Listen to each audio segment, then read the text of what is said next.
Did you bring some news with you? Um, no, not really. But I mean, if we miss anything major, I'll cover it. All right. And I missed Raw because I was recording with Ruben on the Patreon show, and at the same time I had the Nuggets You game didn't on. miss much. It was a fucking dumpster fire. I mean, I only saw the Cody stuff, with him and Brock, and like I said, I had the Nuggets game on, seeing the Nuggets beat I was gonna say the Cavs, the Lakers. So good for the Lakers getting swept because fuck the Lakers. But other than that, yeah, like you said, it sounded like I didn't miss much other than the Cody stuff and what have you. So we don't really have any shows to review.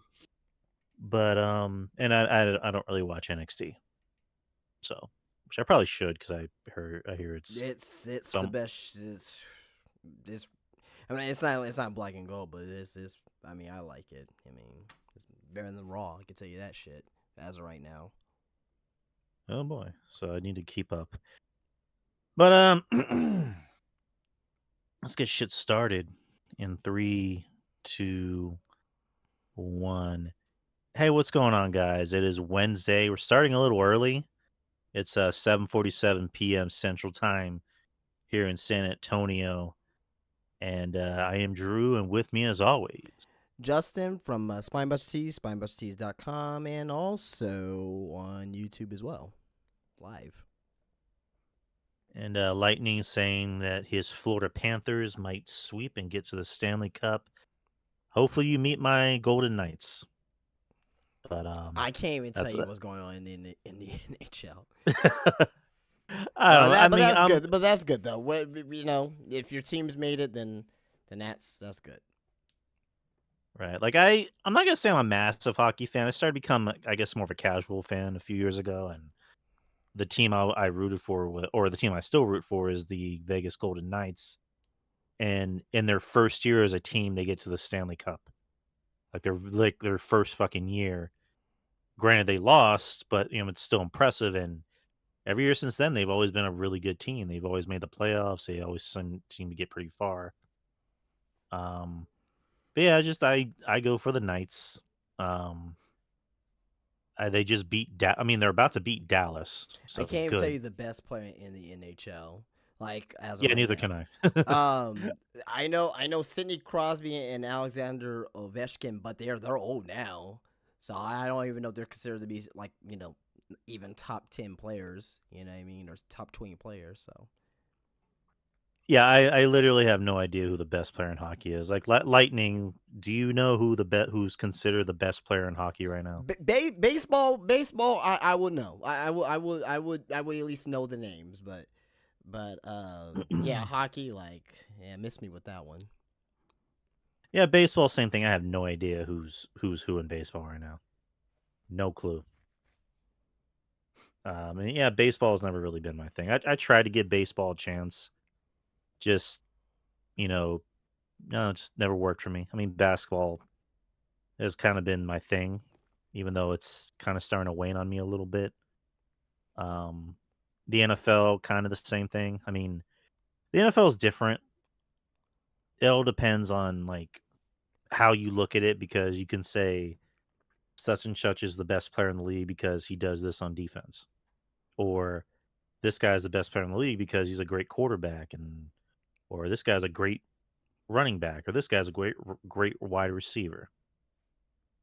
So people, and there's a lot of yelling going on outside, fucking neighbors. But like, who would you consider the best player in the NFL right now if you had to pick anyone? Probably Mahomes, maybe. Yeah, that's a fair answer. Yeah, Mahomes. I'll go with Mahomes. But Even though I that's don't enough really, sports. I mean, I won't say I don't like him, but like I'm neutral on him. Yeah, I mean, I like him. I mean, he's obviously a great player. Yeah, he's a great player. Yeah, Um, as much as it pains me to say it, the quarterback for the Eagles, what's his name? Jalen Hurts, Yeah, I mean, he's actually very good. he's overrated. I was gonna say that. He's overrated. I'm sorry, but not saying he's a bad player, but he is overrated. But anyway, we can talk football all day. All right. And B Sharp 81 is asking, has Tony Khan made his announcement yet?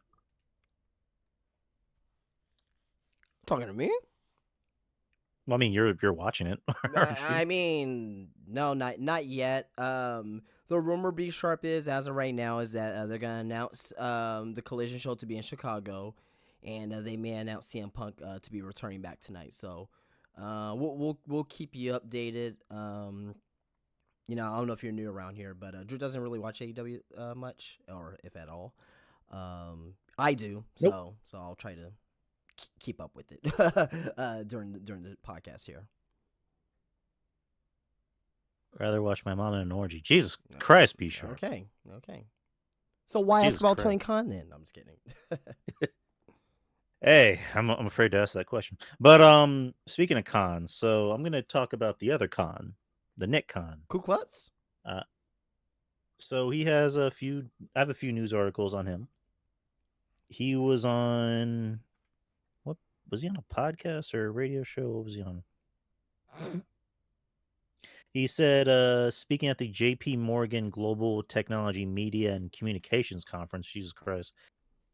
He talked about possibly making some major changes to Raw and SmackDown as the merger between WWE and UFC finalizes, and WWE signs new television deals for WWE Raw and SmackDown in the coming months. Some major changes could possibly be in store for the company. He says we're still open to a third hour of SmackDown. Khan said, responding to a question about WWE's ability to offer flexibility for its broadcast partners. The CEO stated that the deal they made with Fox several years ago was for a 2 hour primetime show, but now companies like Amazon are looking to program entire nights of the week.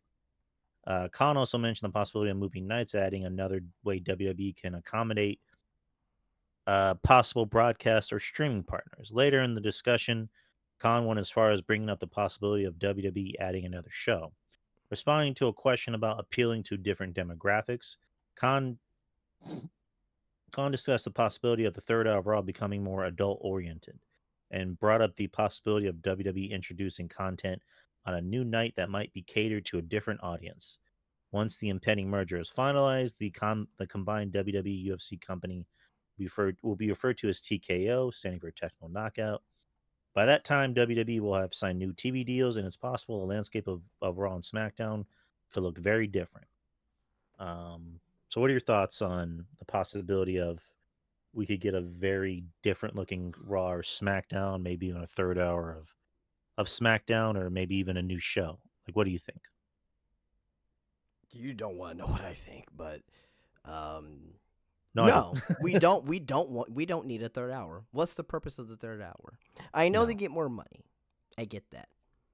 But now you're gonna have 6 hours of TV daily. I'm sorry, 8 hours including NXT. Then if you're AEW watcher, that's 10 hours. 10 hours of that's half a day, man, almost of wrestling. It's kind of Hmm. daunting. Yeah, I mean, it's kind of tiring.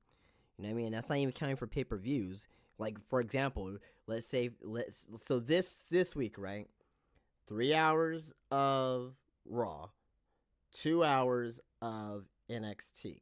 That's 5. 2 hours of Dynamite. That's 7. 2 hours of SmackDown. That's 9. 3 hours at least, maybe 4 of I was gonna say Crown Jewel, but Night Champions. That's 13. Another 3 hours, possibly. We'll say 2.5, but we'll just round up to 3. 3 hours for NXT Battleground.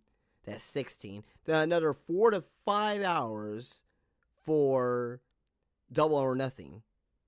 Up to 21 hours of wrestling. No, we already have way too much wrestling as it is. They just need to.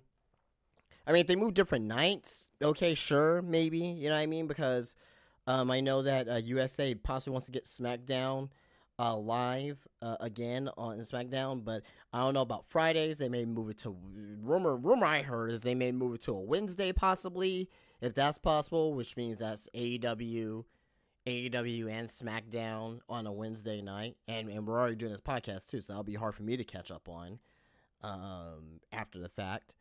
So No, we don't need a third hour. I don't care, and honestly, I don't really care if they go edgy. I don't give a shit if it's edgy or not. Are you going to do good? Are you going to have this make sense? Because I can tell you, the third hour of Raw, it's fucking sucked, just like the whole show did on Monday. It didn't make any sense on what the fuck they did on that show. I'm pretty sure we're gonna talk about Raw for a moment, but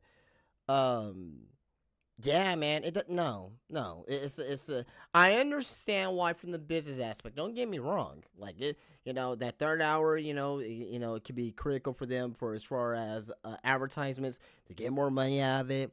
I totally understand it. I get it. I totally get it.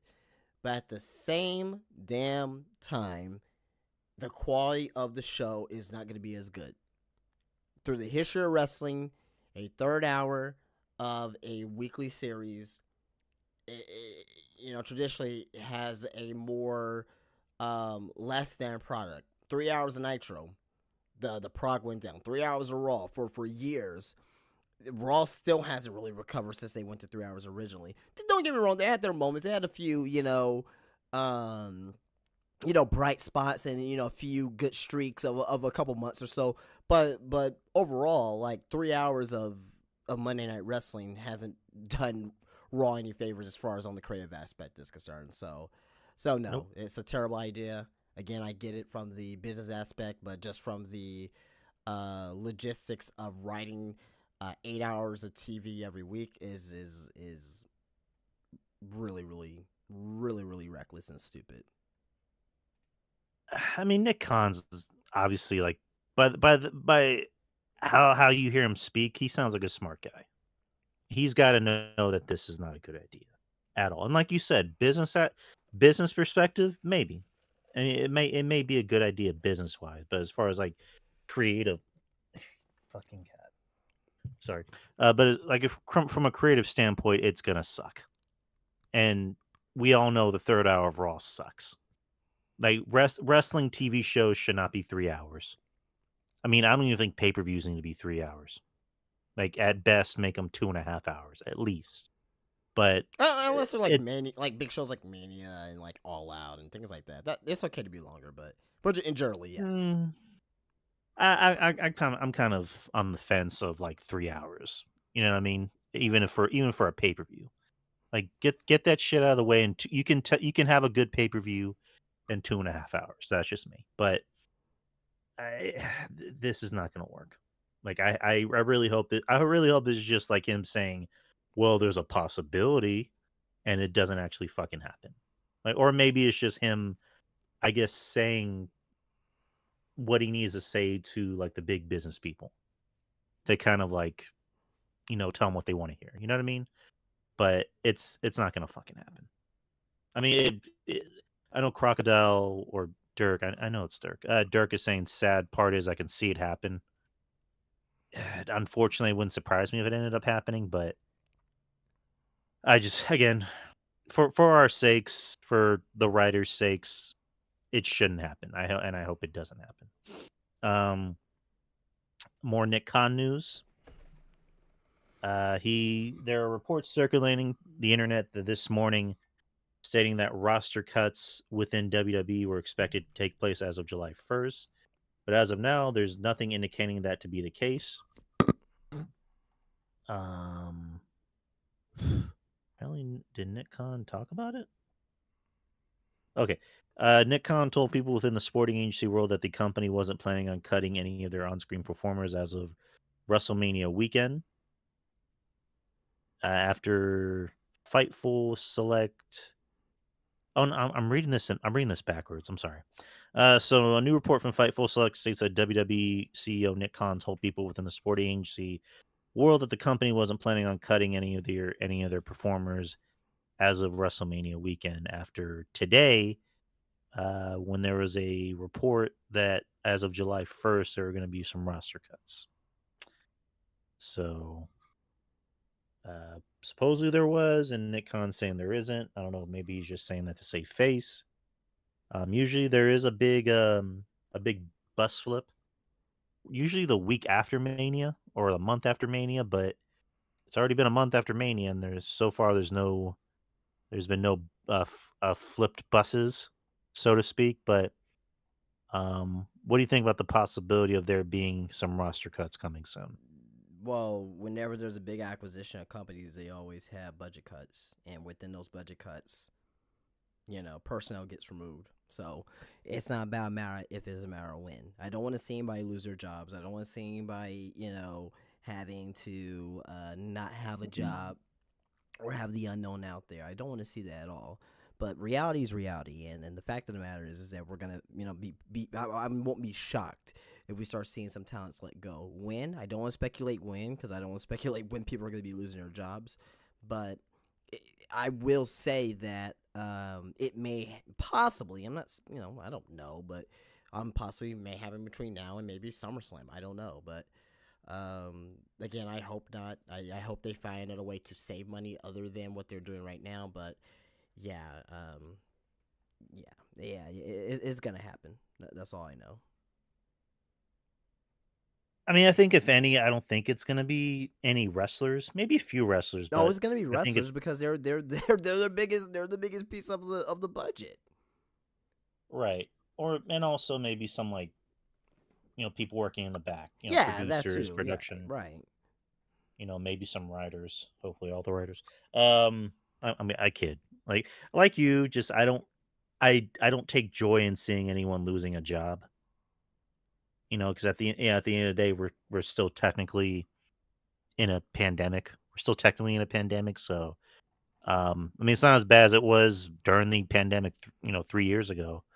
But again, I take no pleasure in seeing anyone losing a job. I kind of hope it isn't going to be a mass firing.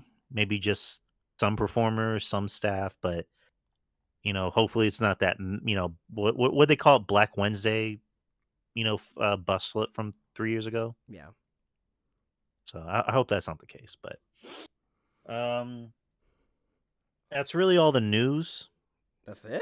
Uh, I mean, there really wasn't there really wasn't anything that interesting, like news wise. I mean, I can just like maybe look up some news to kind Nah, of no, it's okay. I mean, if you don't, if that's all you had, that's all you had.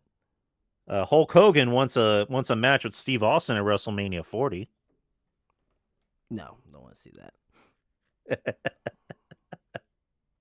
He was on the MMA Hour and said that he's considering celebrating the 40th anniversary of his WWF Championship win over the Iron Sheik by getting in the ring. Anything's possible, brother, Hogan said, noting his new interest in health and wellness has him feeling good enough to consider it. He says he'd be willing to wrestle Stone Cold Steve Austin, as the main reason he came back to wrestle The Rock in 2002 was that he could somehow end up getting in the ring with Austin. Me as a bad guy, brother. I'm Hollywood Hogan, brother. I could have tore the house down with him because he was the ultimate good guy at the time, brother. And I'm not gonna do any more impressions, guys. I'm just trying to be silly, but I just don't know with all this time passing and both of us getting older and wiser that it would even make sense. You'd have to be crazy at my age anyway. I just haven't talked to him about anything like that ever. But if he would get in the ring, he would be that guy. So, do you have any interest in seeing Hulk Hogan having a No, match? no, no, no. Definitely don't. uh, Nobody. Does anyone have any interest in seeing Hulk Hogan in a match? I'm gonna say no. I'm gonna speak for everyone and say no. Maurice Maurice says no. But yeah, I guess we can just review the shows. And Well, I then mean, dude, I have a few news stories that we can oh, just go talk for it. about real quick. So Dakota Kai's out with a torn ACL. So yeah, she had surgery. I think yesterday. She tore her ACL in the women's tag team championship match. Damage Control versus Liv Morgan and Raquel Rodriguez. So yeah, that happened back on May 12th. So yeah, she's probably gonna be out for a year, possibly around that time. But The fact that she came back and she's in a prominent role in Damage Control, and now I think possibly plans may change with Damage Control because you saw the decision between Dakota Kai and Io Sky and Bailey. So who knows? Who Hey, knows? keep talking. I gotta let my cat out. Give me 1 second. Okay. Well, yeah. So Dakota Kai's out. So she's gonna be out for at least for a year. So, unfortunately, that's some unfortunate news there because I like Dakota Kai and I believe Drew likes Dakota Kai as well. So, very unfortunate news. So, moving on to AJ Styles. So AJ Styles addresses claims that the WWE World Heavyweight Championship feels secondary. So AJ Styles was speaking to the New York Post ahead of his match with Seth Rollins, and he addressed if the new World Heavyweight Championship is a secondary or not, and he said, well, is it a secondary title? Well, if the Raw Championship is held by Roman, the SmackDown Championship is held by Roman, then how can you argue that it's not? We have to make a new championship because Roman holds them all. What happens if he decides to wrestle for the World Heavyweight Championship? It is what it is, and we got what we got.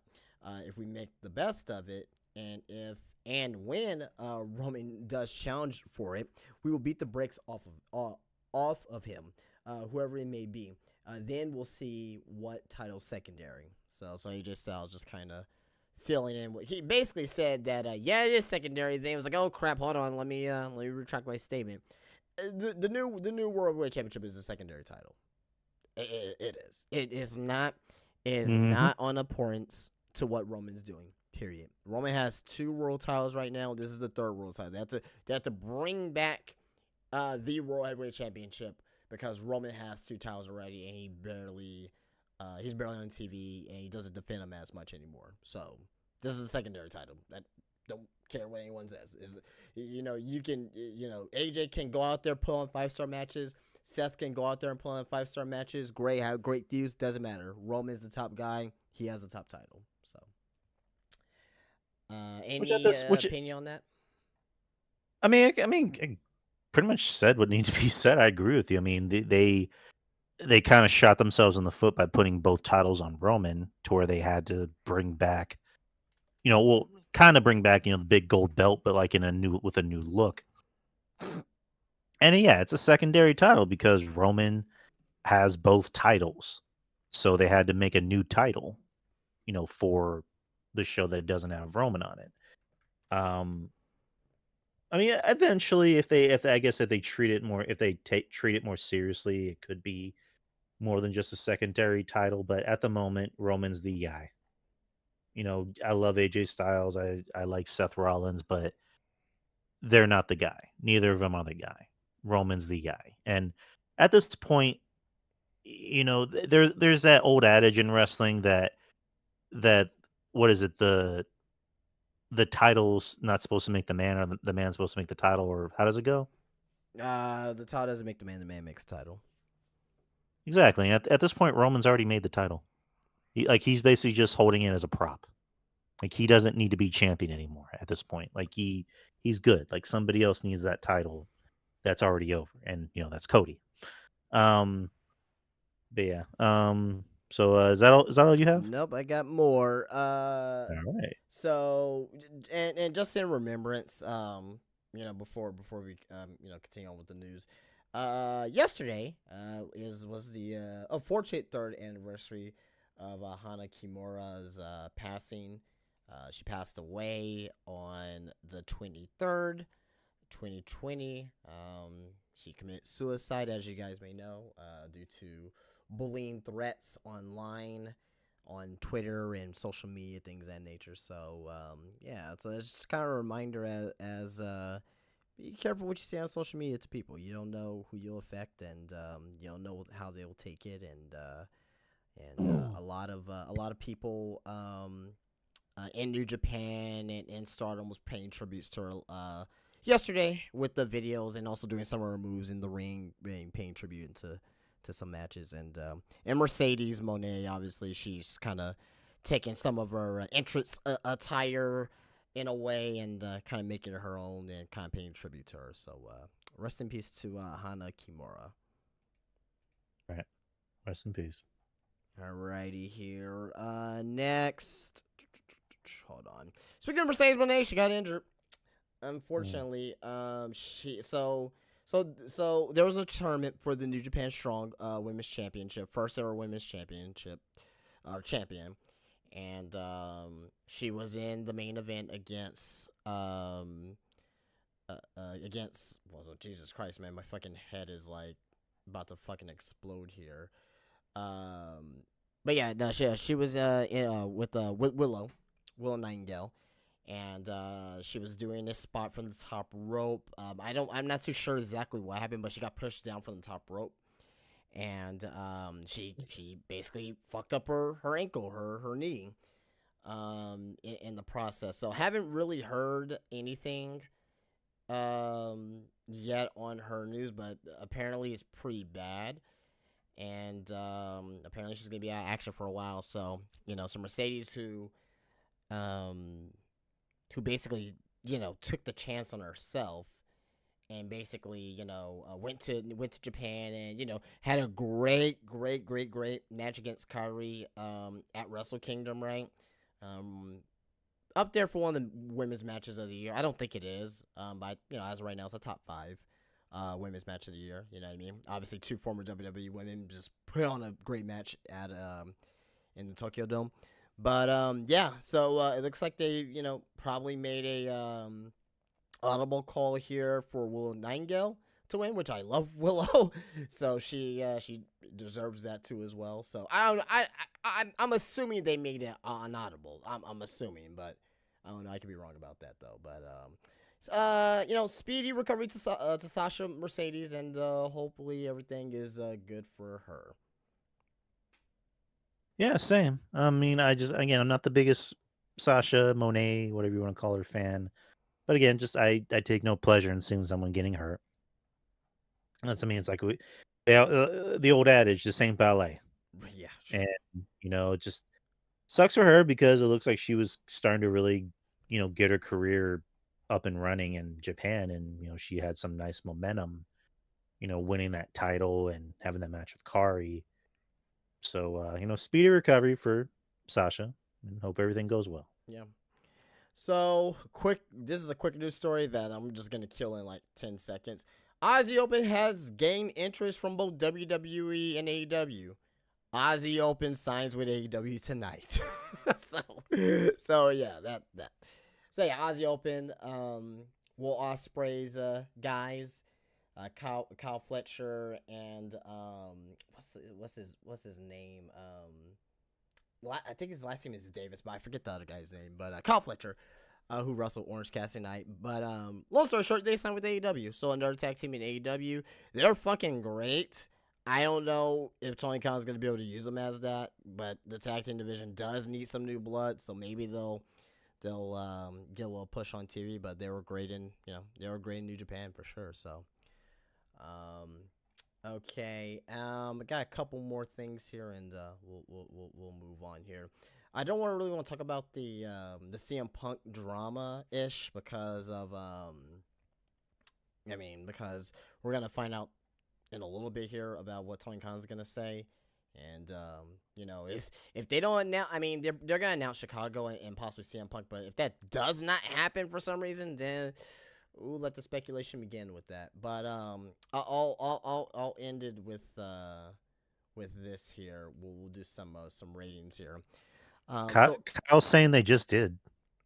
They just did right now. So I missed it during this year. Okay, so did they announce CM Punk too? I mean, well, Kyle's saying Tony just did. Let me look it up. Yeah, let me. Did they announce CM Punk? Here we go. Will Mahoney on Twitter saying. Okay, so he did announce CM Punk. Okay. Well, no, he said not CM Punk yet, but he's saying Saturday, June 17th. Yeah, in the United Center. United Center. Yeah.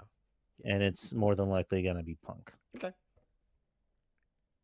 Yep. So There's no reason if they were, this would be probably one of the biggest failures in wrestling history if they announce this show but Punk doesn't come out or he doesn't come back. Like and again, he's not like announcing, hey, CM Punk's gonna be there, but you're basically announcing that Punk is gonna be there. So, but Tony Khan, he knows what he's doing. He knows what he's doing with stuff like this. He's not he has like kind of like came out before and like said, oh, this is gonna be a big announcement, but I just don't see him doing this and not having CM Punk.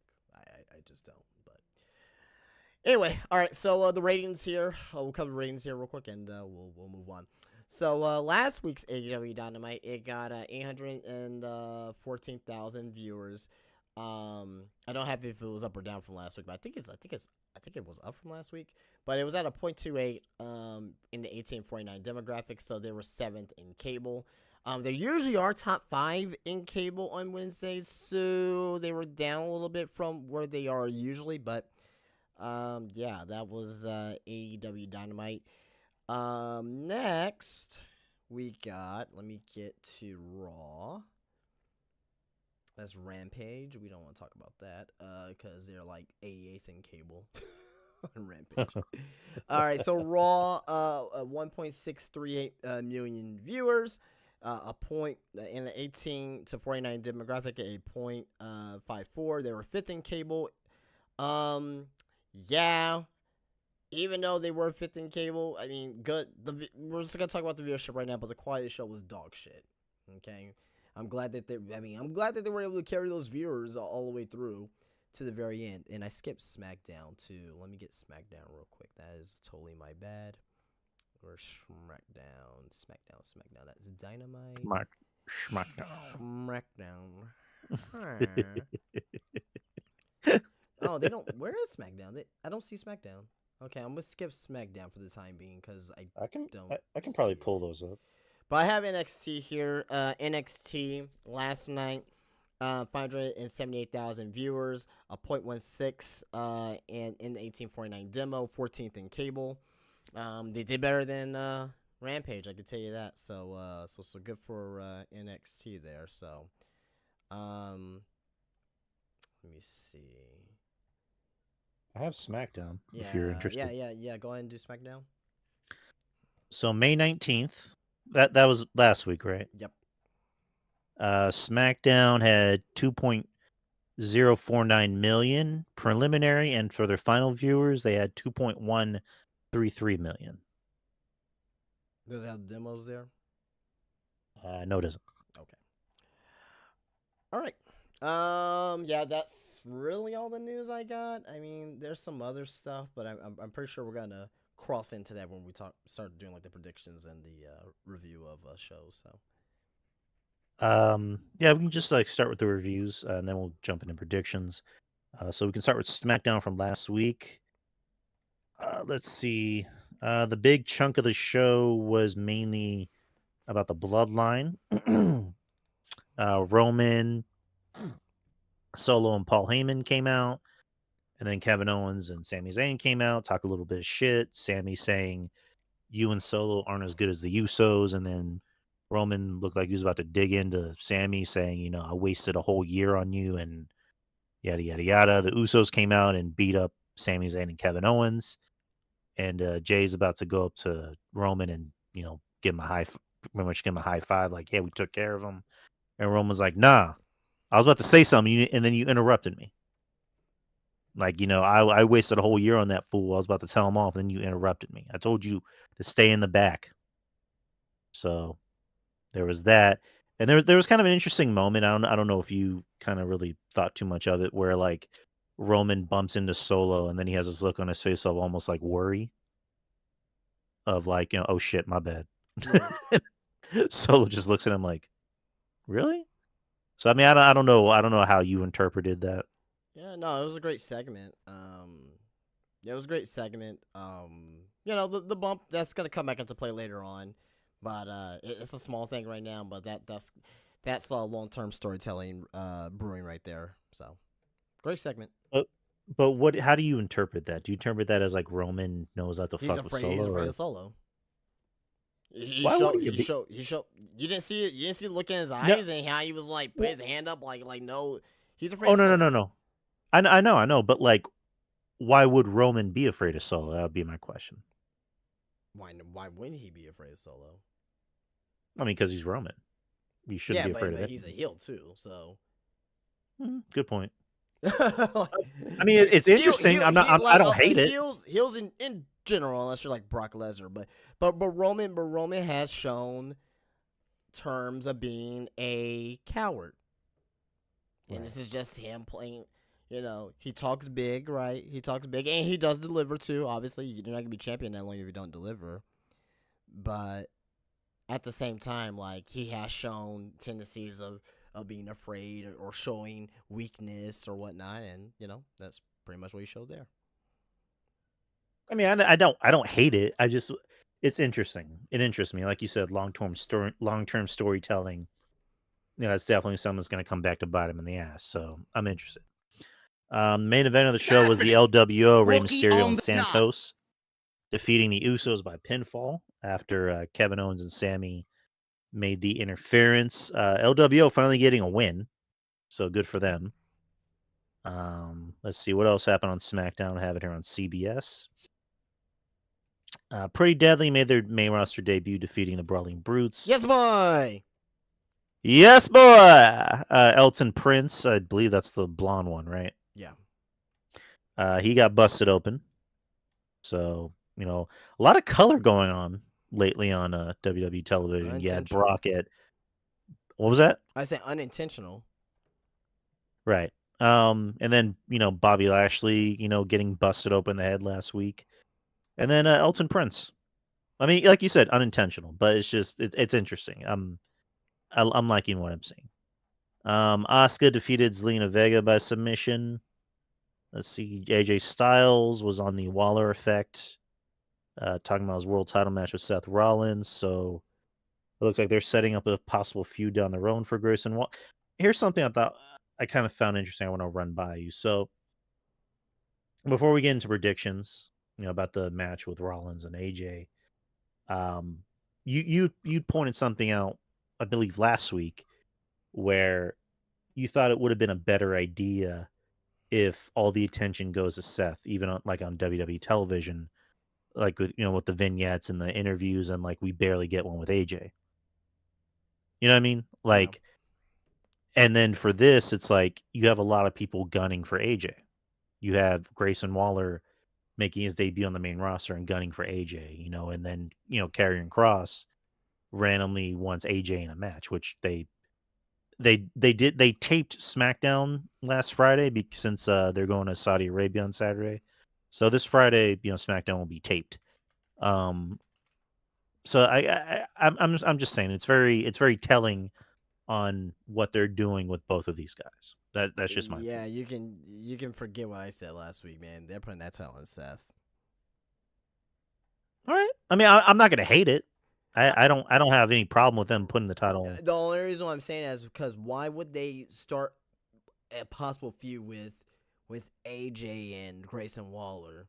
Because if AJ wins the title, which is supposed to be for Raw, then I mean Grayson Waller, he's not gonna go over. He's not a Raw wrestler. Well, at this fucking point, oh, don't get me started on fucking Raw. At this point, I'm just gonna say this: the brand split sucks. All right. It sucks the way what they're doing already with this brand split. It sucks. So who knows? Maybe Grayson Waller can go to Raw and challenge AJ for the title because apparently the brand split is not the fucking brand split right now. All right. I mean, I agree with you. I mean, you're not wrong, but I mean, for all I know, they can make trades. That's probably the best thing I can think of. But after which, Unless if they do the trade, if they do a trade with, let's say AJ still wins and Grayson Waller is part of that package to get Cody over or something random like I don't know, but that seems I won't say too much work, but that seems a little bit too much work just to make it work. well, it is WWE. They don't follow their own rules. Street Profits defeated LA Knight and Rick Boogs. via pinfall. I think I missed it. Let's see. There's a Cameron Grimes interview segment. Karrion Kross called out Styles. Alba Fire and Isla Dawn defeated Valentina Feroz and Yulisa Leone on their main roster debut. Isla Dawn, oof, looking good. She's very, and I mean this in the nicest way possible. She's very slutty like. You know what I mean? Yeah, I like it. Yeah, I love it. Like I'm not calling her a slut, but you know, she's very her mannerisms is very slutty like. It's the same thing I say about Scarlett. She's very beautiful, and she's beautiful enough to be in Brazzers. That's usually what I say about Scarlett, and I say that in the nicest way possible. I don't say that as a detriment. I say that as I think she's like just ridiculously and uncomfortably attractive. I just I put it. But yeah, Isla Dawn, that's as our friend John Draper would say, that's a good looking woman. And we got RJ in the house. What's up, RJ? What's up? We talking about Isla Dawn and Brazzers? Yes, sir. I mean, that's fit. I mean, considering that Isla Dawn pogtastic booty, Jesus Christ. What's going on, guys? What's going on, chat? Hope you guys are doing good tonight. Drew, Justin, what up? You know, it's been a while, but I'm glad I was able to rise from the dead a little bit earlier this Wednesday evening to join you guys tonight. Just like the Undertaker. Just like the Undertaker, damn it. Did you just wake up? Like a good 30 minutes ago. Okay. Yeah, I mean, I know it was at the last minute. I'm sorry about that, but no, you good. You You didn't know. I'm not gonna hold that against you. Ruben was gonna come on. Ruben is not feeling well, so he will not be joining us tonight. Oh, okay. Told him to take the night off and heal up. So Ruben, if you're listening, heal up. We want you back at 100%. But Absolutely. Basically, we were just going over the news. It was kind of a slow news week, really nothing special. And then we were just reviewing shows and getting into predictions for this weekend. Very, very wrestling heavy weekend. Yeah. But we just talked about SmackDown. Overall, what'd you think about SmackDown from last Friday before we get to Raw? But before you continue, Sabu's on fucking Dynamite, man. Are you fucking kidding me? I'm fucking marking out over here, man. Oh yeah, Sabu baby. But why though? The contract signed between Adam Cole and Chris Jericho. I don't know why he's out. I mean, I don't know why he's out there, but I think it's because I think the match is a what kind of matches are they having? I forgot the type of match that they're having, but no, it's no rules. Yeah, I know it's no rules. It's a fuck. I'm pretty sure we'll find out with the predictions. Yeah. Well, yeah. Once the predictions come, we'll have it there. But anyway. Yeah, hey, sweet. But overall, RJ, what do you think about SmackDown from last Friday? I thought it was fine. One of my friends got to go to the double tapings the other night because it was in Columbia, so. Or as they like to say on TV, because for whatever reason WWE doesn't love saying Columbia, South Carolina. They'll say the University of South Carolina instead. That's weird.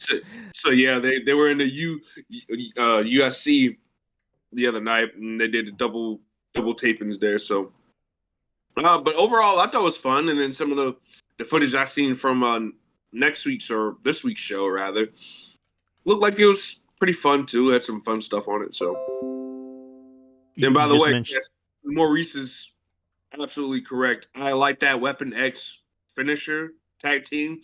Isla Dawn and Alba Fire there are becoming a really good team there. They have a lot of nice double team moves in that arsenal that more established tag teams don't even have. Yep. Like I like that backcracker into the Swanton, even though I mean that could be some wear and tear there. So I get why that doesn't finish off a lot of matches, but that double weapon X that's a pretty fucking good move. I've never seen that.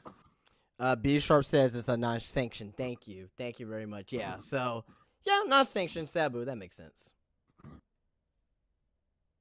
This is going to be the ref.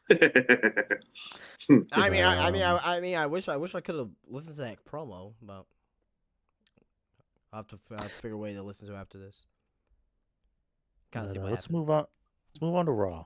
I only really saw the Cody stuff with Brock. I missed Raw because I was recording with Ruben on Monday for the Patreon, and I was watching the Nuggets beat the Lakers on Monday. Fuck the Lakers. But I just saw the clip, with Brock and Cody, and didn't really watch the rest of the show. Justin saying it wasn't really much to see. It was pretty skippable. I mean, they were trying to build certain people up, but other than that, it was pretty skippable, I'd say. Oh, it was more than skippable. It was the second worst Raw of the year. It was terrible. Terrible show. Okay? First and foremost, Cody. Good beat up backstage with Brock. Brock is one of the best ever to do a backstage beat down, right? Yeah. Mm-hmm. So what happened to Cody? What was the major thing that happened to Cody, right? His arm got broken, right? Not once, but twice. His arm got broken, right? Okay, arm got broken, right? Why does WWE make their baby faces look like fucking like they have an IQ of a fucking lima bean, okay? He comes out with broken arm, right? No weapon. Why wouldn't you even the odds? You're not gonna beat up Brock Lesnar without any type of weapon. Oh, but he's a baby. Damn that baby face shit. If I was in that situation, and if I were to, let's say, break my arm, whatever the case may be, and I want to go get my revenge, I'm gonna bring something to even the playing field, because right now I'm at a handicap. And at this particular time, I would have brought a weapon out. Okay.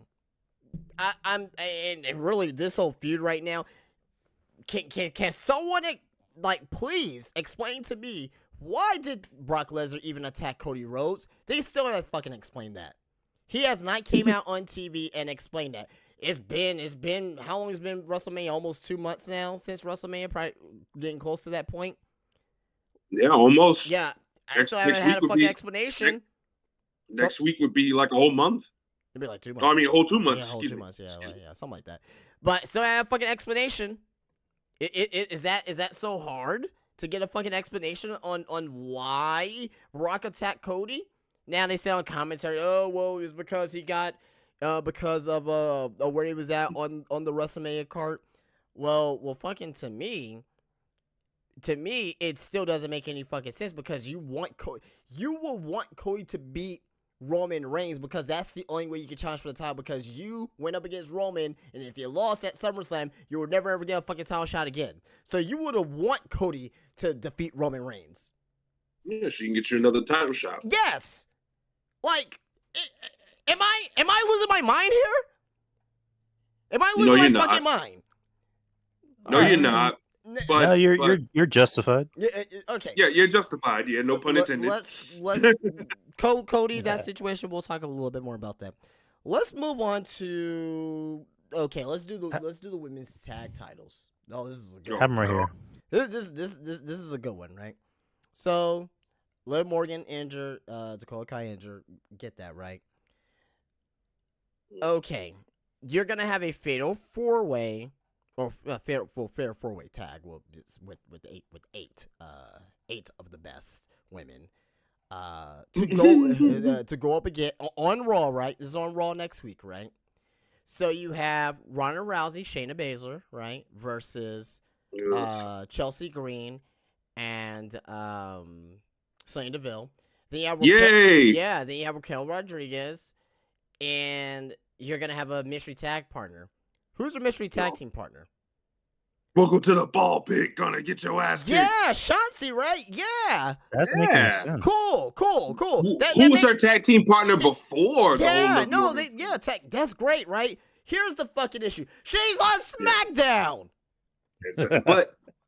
But the thing that cancel that out is don't the titles both bounce from Raw to SmackDown? But the match is happening on Raw. You're gonna so you're gonna have a SmackDown talent or Raw talent team together. How does that make fucking sense?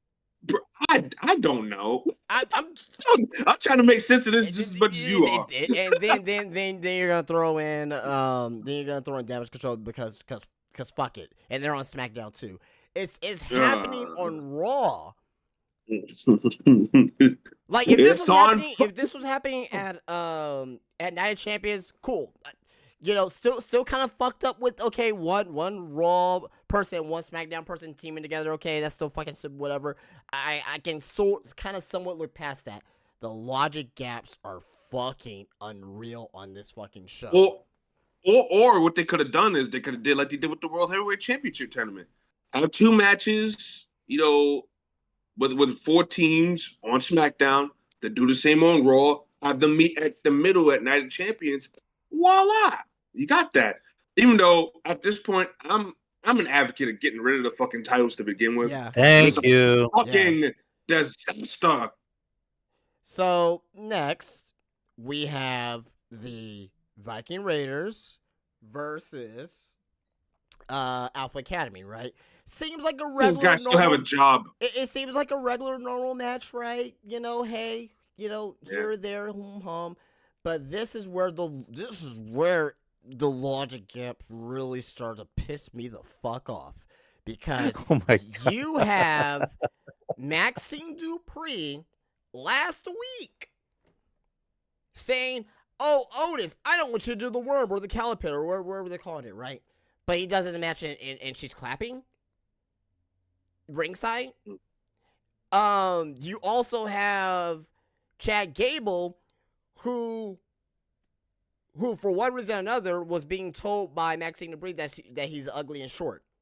So is she's managing Alpha Academy? Is she not part of the Maximum Male Models anymore? Did she leave that group? Is Chad a part of the Maximum Male Models? Can we get a fucking explanation on this? Yeah. Or am I asking for too much? Am I bitching? Am I complaining? Am I, some of these geeks online will like to say, right? No, you're not. You're just asking for.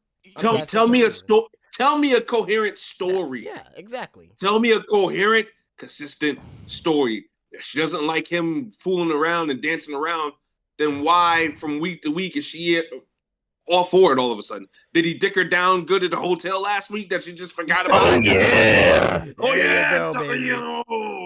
Come on, baby. If that happened, just tell me. Just tell me. We're adults. The kiddies might not want to hear it, but hey. So I got a couple more things here. The title of tonight's episode was going to be called Justin 5. Credit goes. I got a couple more things here. What build-up have we had with Ali and Gunther? Nothing. Not a lot. What build-up have we had with Ali and Gunther? Now Ali tried to call a promo backstage. Brock says, "Get a life, kid. Get a fucking life, kid." I'm sorry. Is this Triple H writing? This is Triple H writing, right? People will say, "Oh no, Triple H wrote that." No. In all the times in NXT, when have you ever seen someone get buried like that blatantly? Very few and far in between. So that tells you that Ali. I mean, we knew that Ali wasn't going to win against Gunther anyway, but this it's filler. This just solidifies it 100%. Then you have Natty versus Rhea Ripley. Speaking of filler. They're trying to make Natty, into a credible, a credible challenger. We know that she's gonna lose. Justin, the only thing Natty is credible for is making us all go to the bathroom or change the channel. There you go. But here's my issue, right? Mm-hmm. So it is Natty versus Rhea Ripley for the SmackDown Women's Championship. When are we gonna change the fucking titles? Are you gonna change the name of the titles? Are you gonna swap titles? It's been a It's been almost 2 months. Somebody told me that not they 2 might. months. I'm sorry, use but the it's been about getting close to a month now since the draft. Right. Somebody told me that they might change the belts altogether. Give them new names. I'm fine with that, but they should have had that prepared before, with the Royal Rumble Championship. I mean, I may not agree with some of the things that they're doing with it, but you can tell that they have a vision for the World Heavyweight Championship. They have the tournament. No, definitely, I agree. You can see that vision. There's no vision with these women's championships. They could have been made a new name for the titles. They could have been made new championships if that was possible. But no, WWE wants to be fucking lazy about this shit because they have no idea what the fuck they're doing at all with the women's division. And you know what? Mm-hmm. You know what though? I'm not even gonna blame Vince McMahon for getting involved. Yeah, Triple H has. I will say Triple H. His weakest part of his regime so far is the women's division. Period. Definitely. Just in general. The matches are good, but the build up to get there is motherfucker. Which is weird. Which is weird to say because he was always like the catalyst in women's wrestling in the past decade. Right. Half of the problem is a lot of these women that he's trying to just ain't over either. Yeah. Just ain't over. Yeah. I mean, who has been over? I mean, it's like RJ, me and you and Monty on our show. Like we've all in agreement. Like the biggest, I guess, the most over star not star, but the most over wrestler that's come back that's actually gotten over or gotten a reaction is fucking Chelsea Green. Yeah. Yeah, because Chelsea Green has a character. She has layers, and the shit with her and Pierce is funny and it's signature. It's something that the crowd can expect and follow along with from week to week. So I'm if they're gonna have those tag team titles moving forward, I'm gonna need Chelsea Green to hold them. I don't care about Sonya Deville. I know Monty likes her and everything like that. Chelsea Green is just it for me. Yeah. So if you're not Becky Lynch, Bianca Belair, Bayley, Rhea. Yeah, Rhea, and I'm forgetting a fifth person, and it's kind of because there's 5. So Bianca, Bayley, Rhea. It's good. Charlotte. Oh yeah, I forgot Charlotte. Charlotte's the 5th one. If you're not one of those 5 women, you don't have no fucking direction. Nothing. You have no direction whatsoever. You may get a little story here and there. You may get a little bone in there, but you have no direction. That is the 5 most important women on the roster. One who's not there free. One's basically the Roman Reigns of the women's division. That's Charlotte Flair because she ain't fucking there. She came back. She came back from a long ways out. Right. She did WrestleMania and she's gone again. Yeah. Like what the fuck are we doing? Right. And last but not least, before we move on here. With the full detail of Raw. This fucking piece of shit, whatever's gonna be going on with Becky Lynch and Trish Stratus, I don't give a fuck. Okay, you got Becky coming out again in these outlandishes, attire. When Vince was gone, she wasn't wearing that bullshit attire. She was just the man. She was cool and all that shit. Now she's wearing fucking hands over her fucking eyes and all this bullshit. You have Trish Stratus. For God, I love her. I love her to death. I appreciate everything that she does. But this recent run of her has been dog shit. It's been terrible. She has put on good matches. Like the matches, like her performance. But her promos, I'm sorry, they have to put in booze, fake booze, because no one's giving her a fucking reaction. And I mentioned this as well. No one wants to boo Trish Stratus. You know what I mean? Yeah, I said the same thing too. Then you have Becky Lynch doing fucking barks like a fucking dog, like fucking kill me, man. Get this shit done and over with at Night Champions and move the fuck on, because ever since I would say we'll just say this. The Raws that we've been seeing lately, you can't tell me that these are the same Raws back in August. Nope. You can't tell me that. You can't tell me that whatsoever. Ever since the Endeavor acquisition, right? WWE TV in general has been lackluster. The only thing that really matters on SmackDown is the bloodline. And you get good wrestling on there. I like SmackDown better because it's more digestible. It's 2 hours, right? But even at that, SmackDown hasn't been as good as it was either. Mm-hmm. So that's my rant. And it's oh yeah, not to mention Apollo Crews coming back to get fed to Dominic Mysterio. He should have stayed in NXT if that was gonna be the fucking case. You should have known they didn't have a plan for that guy. I know, but it's still you couldn't put like a jobber out there. You mean to tell me that out of everybody on that roster, in his first match back he loses? You mean to tell me you couldn't put like you couldn't put anybody else on there? Riddick Moss? You know what I mean? Rick Moss, Rick Boogs. Isn't Rick Boogs a free agent? No, I think he's on Elias. SmackDown. No, he got signed to SmackDown. Elias is a free agent. Yeah. Yeah, I mean, I know. Is Cedric, or is he signed to Shelton. SmackDown? I have no idea. Yeah, I think he's a free agent. I think he's a free agent, but yeah. And sometimes I think WWE has no idea either. But I just think that they need to come up with more coherent stuff. Hopefully, as they transition themselves into the Money in the Bank season, that we're going to get some compelling television and everything like that. Hopefully, fingers crossed. That show's going to be great too. I've been telling everybody for months, even if the TV shows have been lackluster or not as fulfilling as a wrestling fan, at least the pay-per-views have been a bright spot for the most part. So I guess we got to see what they do. But yeah, no, I agree with a lot that Justin had to say. Yeah, this is the Justified rant of the show. That's gonna be the title of tonight's episode. Justified. Credit goes to Kyle for that one. Rest of Raw, Bronson Reed defeated Ricochet. You know what, Drew? As you said that, that's some of the positives for me personally. Was that they were trying to build up certain people, like a Bronson Reed, like Dominic Mysterio, even Finn Balor got a win over Nakamura. Oh, don't get me started on that shit. I'm sorry. What? I'm sorry, but you have, granted, love them both. Why did that match need to happen?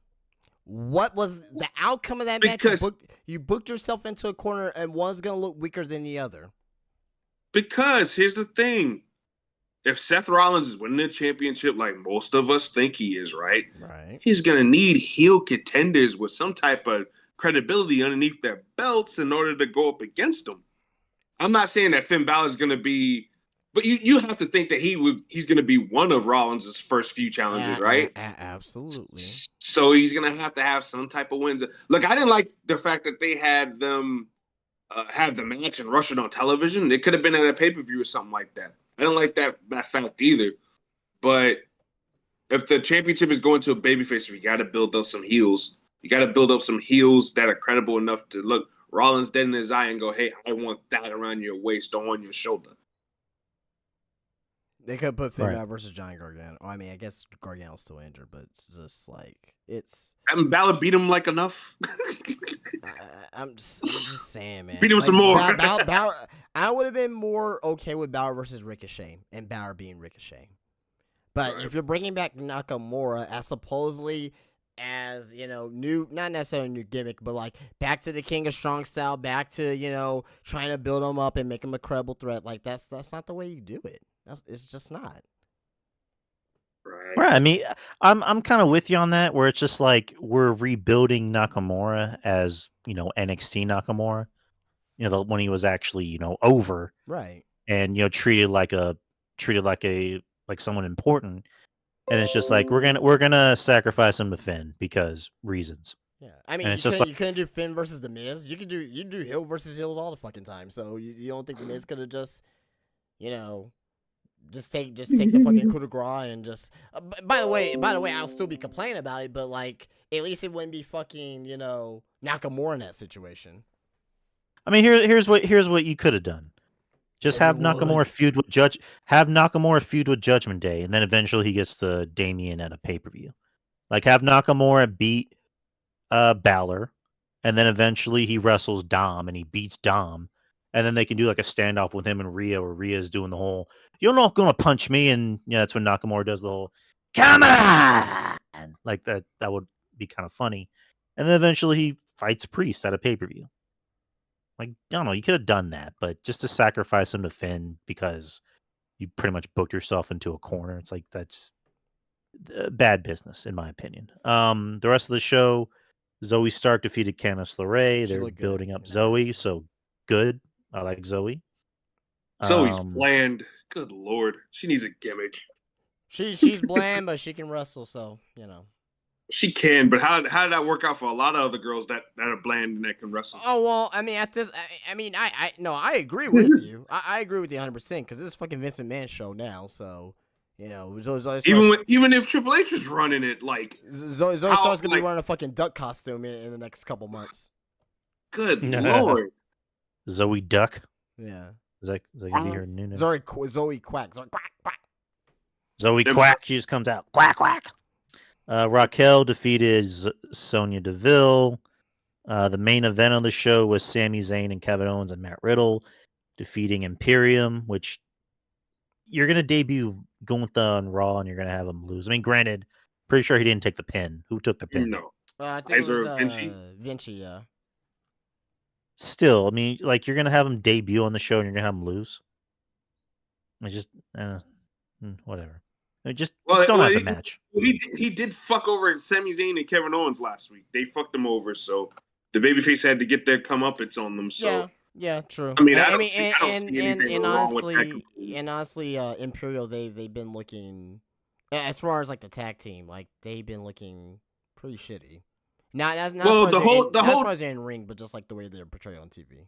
The whole tag team division looks like shit right now. It's bad, man. Mm-hmm. It's really bad. Until they fucking separate these tag team titles. Or just combine them already. I don't even know if that's gonna fucking help because if they're God, man, like in a perfect world, I will have one women's division, one women's title, one tag title. So that way the women can cross between brands all they fucking want because they're doing the shit anyway, right? And the tag teams can cross between brands as well. You know what I mean? But I don't know, man. Imagine that shit. This is not Charlotte Flair as the sole women's champion again. Oh my god, you're never gonna hear the end of it. Bianca on a long women's championship run. Get the fuck out of here. That's why I've been against unifying titles and stuff like that in the past because this is the WWE we're talking about here. They love their fucking long ass, boring, drawn out title reigns, man. That's why I was so against Roman Reigns them unifying it last year because I knew the shit was gonna happen, and then lo and behold, a year later, we got to create a new belt just so that we can not talk about or think about Roman Reigns. I mean, I see it both ways. I mean, because there's obviously pros and cons to both. Right, definitely. But I don't even know. I honestly don't even fucking know right now because the show gives me a fucking aneurysm. But let's move on from Raw. AEW did not do this. Dave Garcia versus Roddy Strong. Oh my god! The battle of the bland. The charisma. Bland Senior versus Bland Junior. Lord knows I love Roderick Strong, but Jesus Christ! Come on. Let's move away from Raw and let's go to NXT, which again I missed, and when you start paying more attention to NXT. Lyra Valkyria defeated Cora Jade in a semifinals tournament for the NXT Women's Championship. Either you guys catch this match? Yeah, it was super short. Like it was super short. It was probably like not even 5 minutes. But Lyra won, and after the match, Cora Jade attacked Lyra in the leg with her Kindle stick, her makeshift Kindle stick, and looks like Lyra's gonna sell a knee injury going into Battleground. Already planting the seeds for her out when she loses on Sunday. You gotta love it. Oh, God. Dabakato. Go ahead. Oh, no, go ahead. I'll say his next match was Dabakato defeating Axiom. Yeah, and Reggie came out, so. Yeah, he did. I mean, The crowd wanted Axiom and Reggie to hug it out. Yeah. Well, yeah, though they want Axiom and Axiom and Reggie. I thought you said Dabakato to hug it out, but yeah, I mean, They should do this. I don't know how this is going to. I honestly don't really like Dabakato being a part of this year, because it's kind of weird. Yeah, but, it is. At the same time, though, as well, they're trying to do something with him. And Dabakato didn't look bad. He didn't look bad at all. No, he doesn't. He looks like has he's improved. He has a nice sit down double choke double hand choke slam. So yeah, not too bad. Looked really good. Yeah, Dabakato, he doesn't look like a da-da-da anymore, like Kevin Castle and them like to say. Like, he doesn't look like he's lost anymore. Like, and he looks badass with a facial hair. See, facial hair can do a man so much good. You know what I'm saying? He looks like a badass now. Yeah. Whereas before he had no facial hair, I'm like, look at this big goof. What the fuck? Now he looks like a badass, man. And he's improving. Yeah. So, gotta give him credit. And my theory on this whole thing, Reggie came back. He's going to try to fuck over Axiom and try to take his mask. I'm willing to bet Reggie didn't have his mask either, so I guess he's just Reggie again. So yeah, he's Reggie again, and he's gonna try to take Axiom's mask, and he's gonna be A-Kid again too. There you go. Hey. I actually like Axiom versus the whole A-Kid. But you know what I know. But you know what? Honestly, he may need to take off the mask to actually, like, you know, because Axiom ain't gonna win a WWE championship. No. And neither is someone named AK. Maybe they just change his name to something else. But yeah, something else. AK, whatever. I knew how good he was in NXT UK, and he's gotten even better in NXT. So yeah, no, I mean, I'll give him credit. He took the Axiom gimmick and he made it the best that he could, given what he was given. Like, he's one of those guys that really polished this turd up really nicely and turned it golden. So, yeah, props to him for that. Next match, you had Tyler Bate defeating Eddie Thorpe. Eddie Thorpe's good. Tyler Bate's good. I mean, I like Eddie Thorpe's how he pays, you know, not necessarily tribute, but pays homage to his Native American roots. So, yeah. Yeah, I like that too.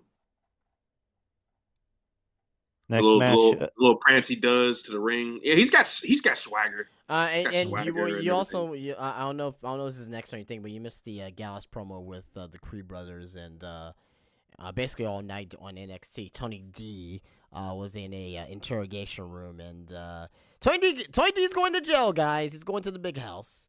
So, who do you think tipped him off? Who do you think tipped got him in trouble? I don't know, man. Maybe it was probably Gallus. I was thinking Gallus too, but somebody put the idea in my head. What if Stax is really a cop this whole entire time? Oh my god, that would be fucking hilarious.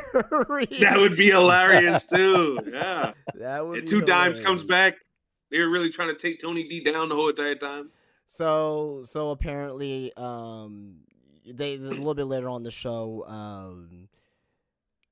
Well, basically, we're gonna get the Creeds versus Gallus at Battleground for the tag titles, but backstage, Stax said, hey, if you need somebody in your corner, I could be there. Then, the Creeds said, hey, we've been burned before many times, with people in our corner, but if the Creeds win, then he promised that him and Stax and Tony D will get a tag team title shot. So that's something to look out for. Yeah. All right, next match, Nathan Frazier defeated Noam Dar. I love these two. Fun ass match. I love the Heritage Cup. I love Nathan Frazier. Like, these guys are fucking great wrestlers. It was a damn good match. Nathan Frazier's a fucking madman. He's so fucking quick in the ring. So yes, he is. Yeah, and I like the fact that they added layers to him as a performer by giving him his own show. Right. I like that. Yeah. And I don't know what you think about this, Justin, because Noam Dar was asking Ora Mensah for some help backstage. I was thinking last night on the way to the store, I was like, what if they brought in his real life girlfriend, Aaliyah James? That girl is so cute, by the way. Yeah, If anybody's ever seen Aaliyah James, that girl is very, very cute. Her and Noam Dar together as a heel couple, I think that could be pretty fucking good. I think so too. I think so too. Noam Dar is so good, by the way. What's that? Noam Dar is so fucking good, man. He is good. He's really good. Like I remember him versus Zack Sabre Jr. in the Cruiserweight Classic. Just fucking. Me too. Fucking great match. Great. Like, do you remember the spot at the end with Sabre Jr. doing that submission and like he like puts. Like he fucking like. I thought he popped his shoulder out of the socket, man. Yeah, when he did like the Ring of Saturn. Yeah, with the legs. Yeah, with the legs. Yeah, yeah, it was. Oh man, his shoulder looked. Bro, Noam Dar sold that shit like definitely. He kept on headbutting the shoulder. Yeah. Fuck, that was awesome, bro. Yeah. That's what I'm saying. Zack Sabre Jr. He's so fucking good, bro. Like but Noam Dar deserves his credit on that too. Yeah, because he sold that shit like death, bro. But yeah, no, that match, Frazier and Noam Dar was very good, and we'll see more from them. I hope that Nathan Frazier is he's one to be like a North American champion over the next year or so. So hopefully, he gets that. But he was trained by Seth Rollins too as well. Who knows? He may get called to the main roster without like actually winning a title. So yeah, could be. Yeah, I mean he's that good already. So yeah, he is. Next was a video package hyping up Carmelo Hayes returning to his hometown in Lowell for Battleground. I thought it was pretty. I actually did watch that. It was pretty nice. The hometown boy. He was at a Celtics game, taking a picture with Donnie Wahlberg. He was on local news, and yeah, I mean, just again, I know RJ likes to remind me all the time about what I referred to him as before as being very generic. He never lets me forget it. Giuliani was so upset that Escobar didn't get the North American Championship that he just went ballistic. He called Carmelo Hayes bland and generic. People, it's crazy. Once upon a time, but I've come around. This guy's money, Melo's money. He's a star. He has it, and I thought it was good package. Hyping up the hometown boy. But what'd you guys think? Yep, same thing. Yeah, looked good. Him making the rounds, making his appearance feel important. Yeah, like definitely that's what the champion should be doing, right? Absolutely. So I like that. I definitely like that, and I like Carmelo Hayes in the spot right now. He's been given the ball and he's definitely shooting it, man, and he's scoring. So props to him. One of the best that they have in that brand right now. Next, you had Hank Walker defeating Tank Ledger. Before you guys talk about the match, because I didn't watch. What is Hank Walker's gimmick? I have no idea. he's just the everyday guy who wrestles, but before that he was a security guard. So, but he's not a security guard no more. So. Yeah, but even at that, not everyone has to have a gimmick in wrestling either. So, he doesn't like it. To me, Hank Walker doesn't really have a gimmick per se. Yeah, I like the interesting take they went down to establish to introduce him to the audience by having him be a security guard turned into a wrestler. I thought that aspect of it was very interesting. Yeah, but I guess you're right. Not everybody has to have a gimmick, right, as long as they're somewhat charismatic. Well, talk. I mean, that wasn't the point I was really making. It was more just like from what I've seen him do. Right. Like he just comes out wearing like the t-shirt and the jeans. I'm like, so if he has a gimmick, he doesn't wear that no more. He's been wearing a singlet. He's been doing that for like it's been like 2 months now, something like that, close to that. Yeah, because Drew Gulak was like, if you want to be a real wrestler, you gotta have wrestling attire. Yeah. So right, okay, all right. Next, you had Gigi Dolan come out and hold on. Pause for a second. Hold on. All right. The Hank and Tank had their match. Mm-hmm. The right man went over. Yep. Then Braun Breaker comes in, the motherfucker. He kills both of them with spears. He speared the fuck out of Take Lager, man. Oh my god, he killed him. It was over. And Braun Breaker. I mean, his big game is tough right now too. Like, he looks like a badass, bro. This is everything I've ever wanted for this guy, man. He shouldn't have been the bubblegum paint by numbers babyface. He should have been this guy the whole entire time. It's good that they turn him heel.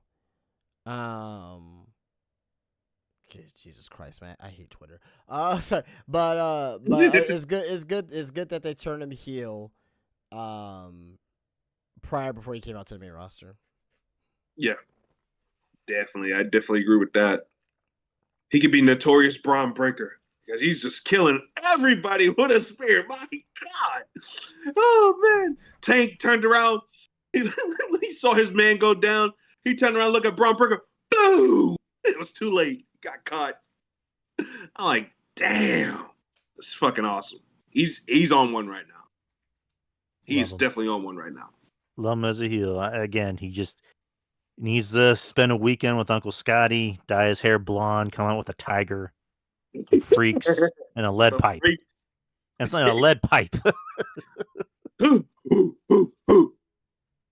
I just remember Lance Storm just like talking about when he saw Scotty with the lead pipe. He's like, Scotty, you're already intimidating as is. Why do you need a lead pipe? But next, Gigi Dolan comes out, gets on the mic, and then JC comes out, talks a little bit of shit, and they both make a match for next week, a steel cage match, but weaponized. Yep. So we got that to look forward to next week. I thought the exchange was fine. I thought it was good. Yeah. All right. Gigi felt unlocked. She felt unlocked there, and JC went back and forth. They had a good back and forth. This match just got to be good. It's got to be good. There's no ifs, ands, or buts about it. Yeah. I'm just glad both women are healthy due to recent scares. You know what I mean?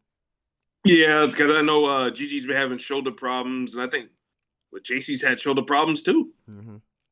So yeah. Well, I mean, she's been having to carry all that ass. Like, Jesus. Yeah, that's a backbreaker for sure. But for sure. But yeah, I just hope they can get to it and have a good match to cap off this feud. I mean, you can have your cake and eat it too. Oh, definitely. That's how I feel when I look at Gigi. Next is, I'm pretty sure this is Justin's favorite match of the night. Luca Crucifino versus Von Wagner.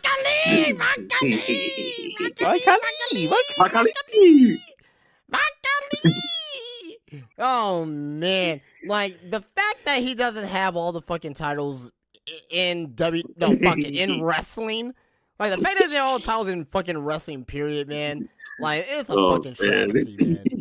Like AEW, fucking WWE, GCW, Impact, IWGP World Heavyweight Champion. You know what I mean? Bring back the original ECW title, WCW, AWA. You know what I mean? He'll go back in time and become the first World Heavyweight Champion, beat George Hackenschmidt. Fuck you, Bruno Sammartino. Von Kali's champion for the fucking past 100 years, you motherfucker. On Tuesday. Von Kali! He did a nice little powerbomb to the lawyer fucker. Oh, yeah. He got him good. That was good. The match ended in disqualification. He's starting to get over. As a babyface. The crowd was wanting him to do shit one more time. They was chanting, Von's gonna kill you. And Von's starting to get some support. And I don't want to hear any of these fake fans. Oh, I always like Von Wagner. No, you haven't, bitch. No, you haven't. Yeah, I think me, Justin, and Logan have been the only three guys that's ever celebrated Von Wagner. Von they're going to India. WWE's going to get him and Great Khali in a tag team. Do it. Oh God, just fucking do it, man. Justin's gonna come all over himself. fucking He's fucking gonna blow. the colleagues versus the Usos, Oh. and we'll really see who's down since day one ish. You know, the only way you can make that match a whole lot more sweeter is if it was on the inside of Punjabi prison. Oh God. Hey, RJ, don't kill Justin, okay? Punjabi prison kill from hell match. I want to see some fucking Rottweilers. Justin's gonna have a boner for 2 weeks. Okay. Main event. Tiffany Stratton defeating Roxanne Perez to advance to the finals. Tiffany Stratton won with her triple jump moonsault. I did see that. That's always impressive when she does that. The prettiest moonsault ever. And then afterwards, a hooded individual attacks Roxanne Perez. Recognize Blair that Davenport. Yeah, recognize that, but them butt cheeks. Yeah, fucking Blair Davenport, Bea Priestley, former Mrs. Will Ospreay attacked Roxanne. Yeah. Maurice is saying, is Stratton a fan of Christopher Daniels? I guess because of her moveset. Yeah. Maybe. I don't even know if she knows who Christopher Daniels is. Well, she probably knows now. She probably knows Who's now. Christopher Daniels? Is that like somebody's uncle or like she probably? I don't know. I mean, she's a lot smart. She's a lot smarter than we give her credit for. So I didn't say she was dumb. Well, no, I'm saying that about myself. I'm like, I'm pretty sure she's not that dumb. Like she gets it. But so that was NXT, and then we'll move on to Night of Champions predictions. All right, here we go. Oh, you forgot the blow off, or not the blow off, but the ending angle there with Dijak and Dijak and Dragon up. Oh my God, that match on Sunday is gonna be fucking. Oh my God! Speaking of coming in pants, I might come in mine. Watch that. That right there, if executed right, that may be a top 3 match of the weekend. I was just telling somebody that earlier. Because the intensity between these two fucking guys, oh my God. Yeah, and their match a couple weeks ago in NXT was fucking great too, so. It was. Really good. Very highly intense. I mean, I like Ilya. Ilya's great. Dijak, again, me and RJ love his new gimmick for different reasons. But I mean, from the way it sounds, it'll be a great match. It'll be a really hard-hitting match. And somebody's wife is going to get fucked. That's all I'm going to say. But anyways. Yeah, of course. Saturday, Night of Champions, May 27th at the Jeddah Superdome in Jeddah, Saudi Arabia. There are how many matches? 7 matches so far. And let me just start from the top. You have matter of fact, I'll just start from the bottom. Becky Lynch versus Trish Stratus in a singles match. Oh my God. Oh God, Justin, I don't want to say it. I'm not even gonna rant about it. I'm just gonna predict Becky Lynch is gonna win. There's no reason why Becky should lose, for one, and also 2, who gives a fuck about this match? Oh God, he's gonna make me say it. They're gonna continue this. They're gonna continue this feud. Yeah, I didn't want to say it, but I gotta say it. They're gonna continue this feud. Trish is gonna win this fucking match. You know what? I agree with you. By the way, I agree with you. By the way, I'm just overcome with emotion right now. I'm gonna change my prediction to Trish. Yeah. Right, and I agree with you. Trish Stratus should not be a heel right now. Nobody asked for that. Mm-hmm. There was no high demand for that. Like, you could have had these two have a fucking dream match. You could have built it around this instead of them having a blood feud that is anything but blood. Right. It's just ridiculous, man. Oh God. But Trish is gonna win this joint. Zero interest. This is gonna be a sloppy match, and there's gonna be a sloppy finish. Well, I can agree to that point. I think it will be a sloppy finish there, and not the kind of sloppy finish we're all used to. If you get what I mean. Hi-oh. But it's gonna. It's gonna continue to the next pay-per-view, and then it's gonna blow off at SummerSlam. I'm gonna blow by then too. Mm. Yeah. Cinnamon. But speaking of no semen, Rhea Ripley versus Natalya for the SmackDown Women's Championship. Rhea Ripley's gonna win. Yeah, she's gonna put Natty through the mat. Filler match for Rhea Ripley's long ass title reign. That's gonna continue all the way to next year.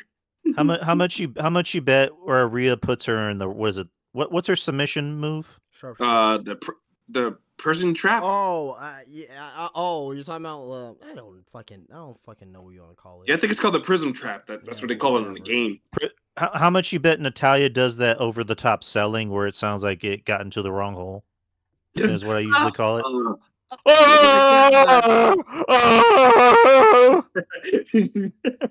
can see because Natty's good for that.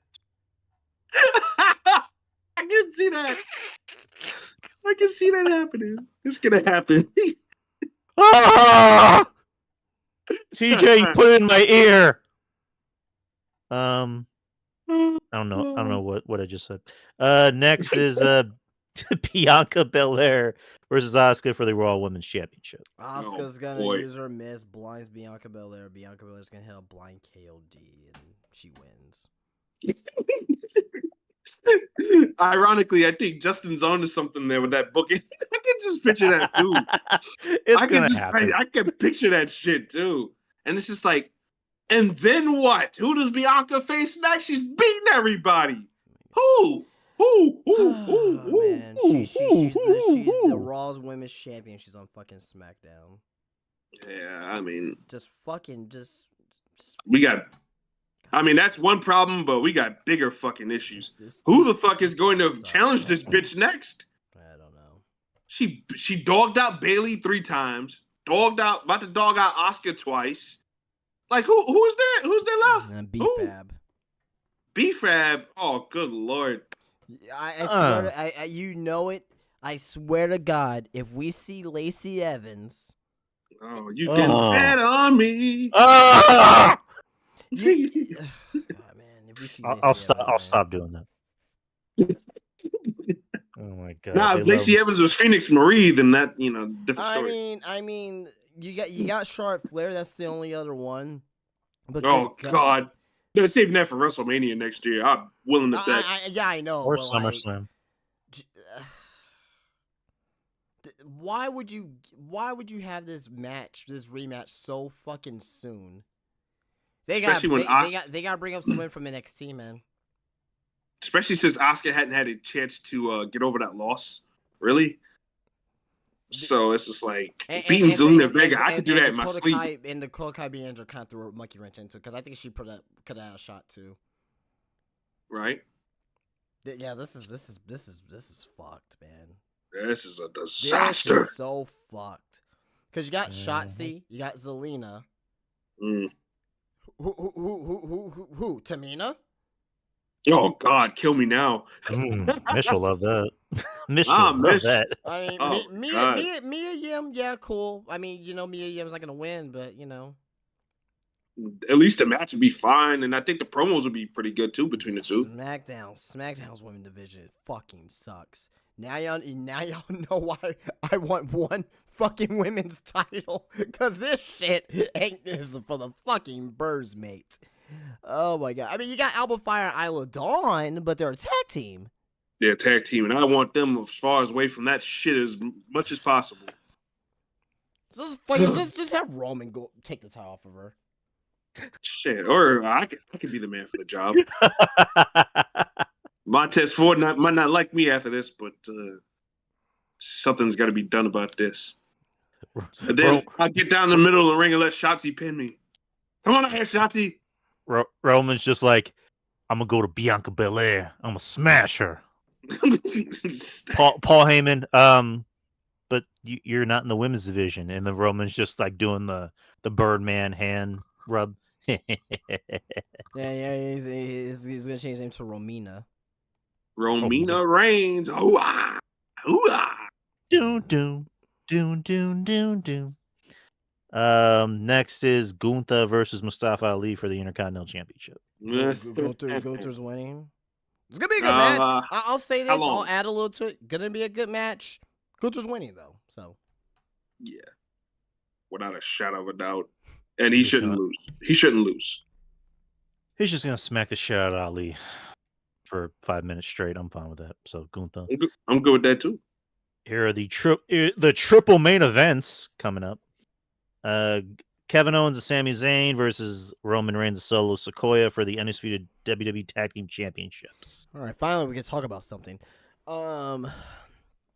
Finish. This can go both ways. First and foremost, I'm gonna include Cody and Brock here for a second. The more I think about it, the more that I feel that I'm wrong about Cody now walking out as champion at WrestleMania. WWE could have done a better job of building him up for WrestleMania. But the reason why I'm bringing this up is that if Cody would have won, that would be a perfect situation for Cody versus Brock. That would be his very good first feud. And this could have been a perfect outlier for Roman to get to get another title with Solo Sikoa. And that'll be the tag team titles. So the Usos is going to be involved. 100% they're going to be involved. The question is that how is it going to pan out? Are the Usos going to help the Bloodline? Or are they going to not help the Bloodline?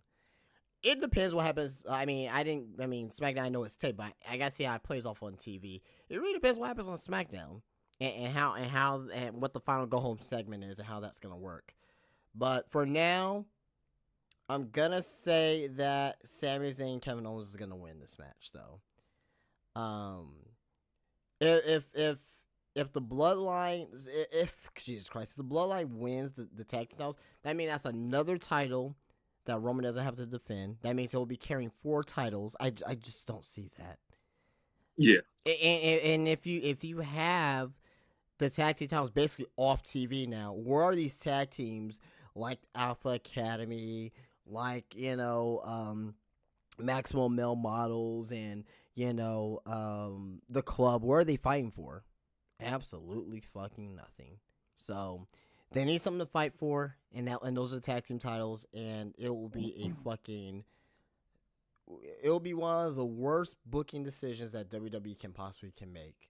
I'm being dead serious. I'm not saying that, just because we're in the moment. This could be one of the worst booking decisions that WWE will make over the past 5 years. Period.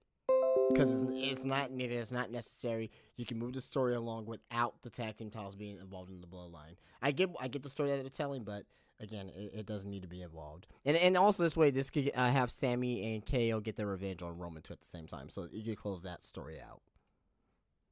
I mean, you can kind of, when they announce the match, you can kind of already see the finish coming, especially everything that's been going on with, the Usos, is that Roman's going to tell the Usos, stay back, we got this, but the Usos still come out, and they think they're helping, and then they inadvertently cost, Roman and Solo the match, and that corresponds to supposedly at, I think, Money in the Bank, which is next month? Yeah. Is Money in the Bank next month? Is that the main event is going to end up being the Usos versus Solo and Roman. Or that's going to be a match. I don't know if it's going to be the main event, which sounds like it could be the main event. I don't know. But that's obviously what's going to happen. I mean, Solo's more than likely going to take the pin. And, because, are they really going to give Roman 2 more titles? No. Never say no with WWE, man. They I know they're at least contemplating it. That's for fucking sure. God, I hope not. But yeah, this I smelled a fuck finish from a mile away as soon as they announced the match. But that's just my opinion. RJ.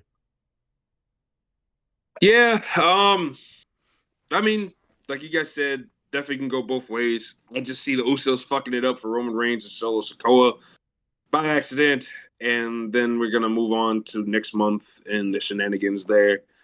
But I don't see Roman Reigns carrying around full belts. That's a little ridiculous. It's a little ridiculous, but it's not totally unheard of. But I just don't see it happening. I think Roman Reigns, before he loses anything, he's got to lose it all around him. I've been saying it ever since WrestleMania. He's got to lose it all before he loses those championships, and that means his bloodline. He's got to lose his bloodline. Heyman's optional, but he's got to lose the Usos, Solo. He's got to lose those guys first before he eventually takes that fall. So,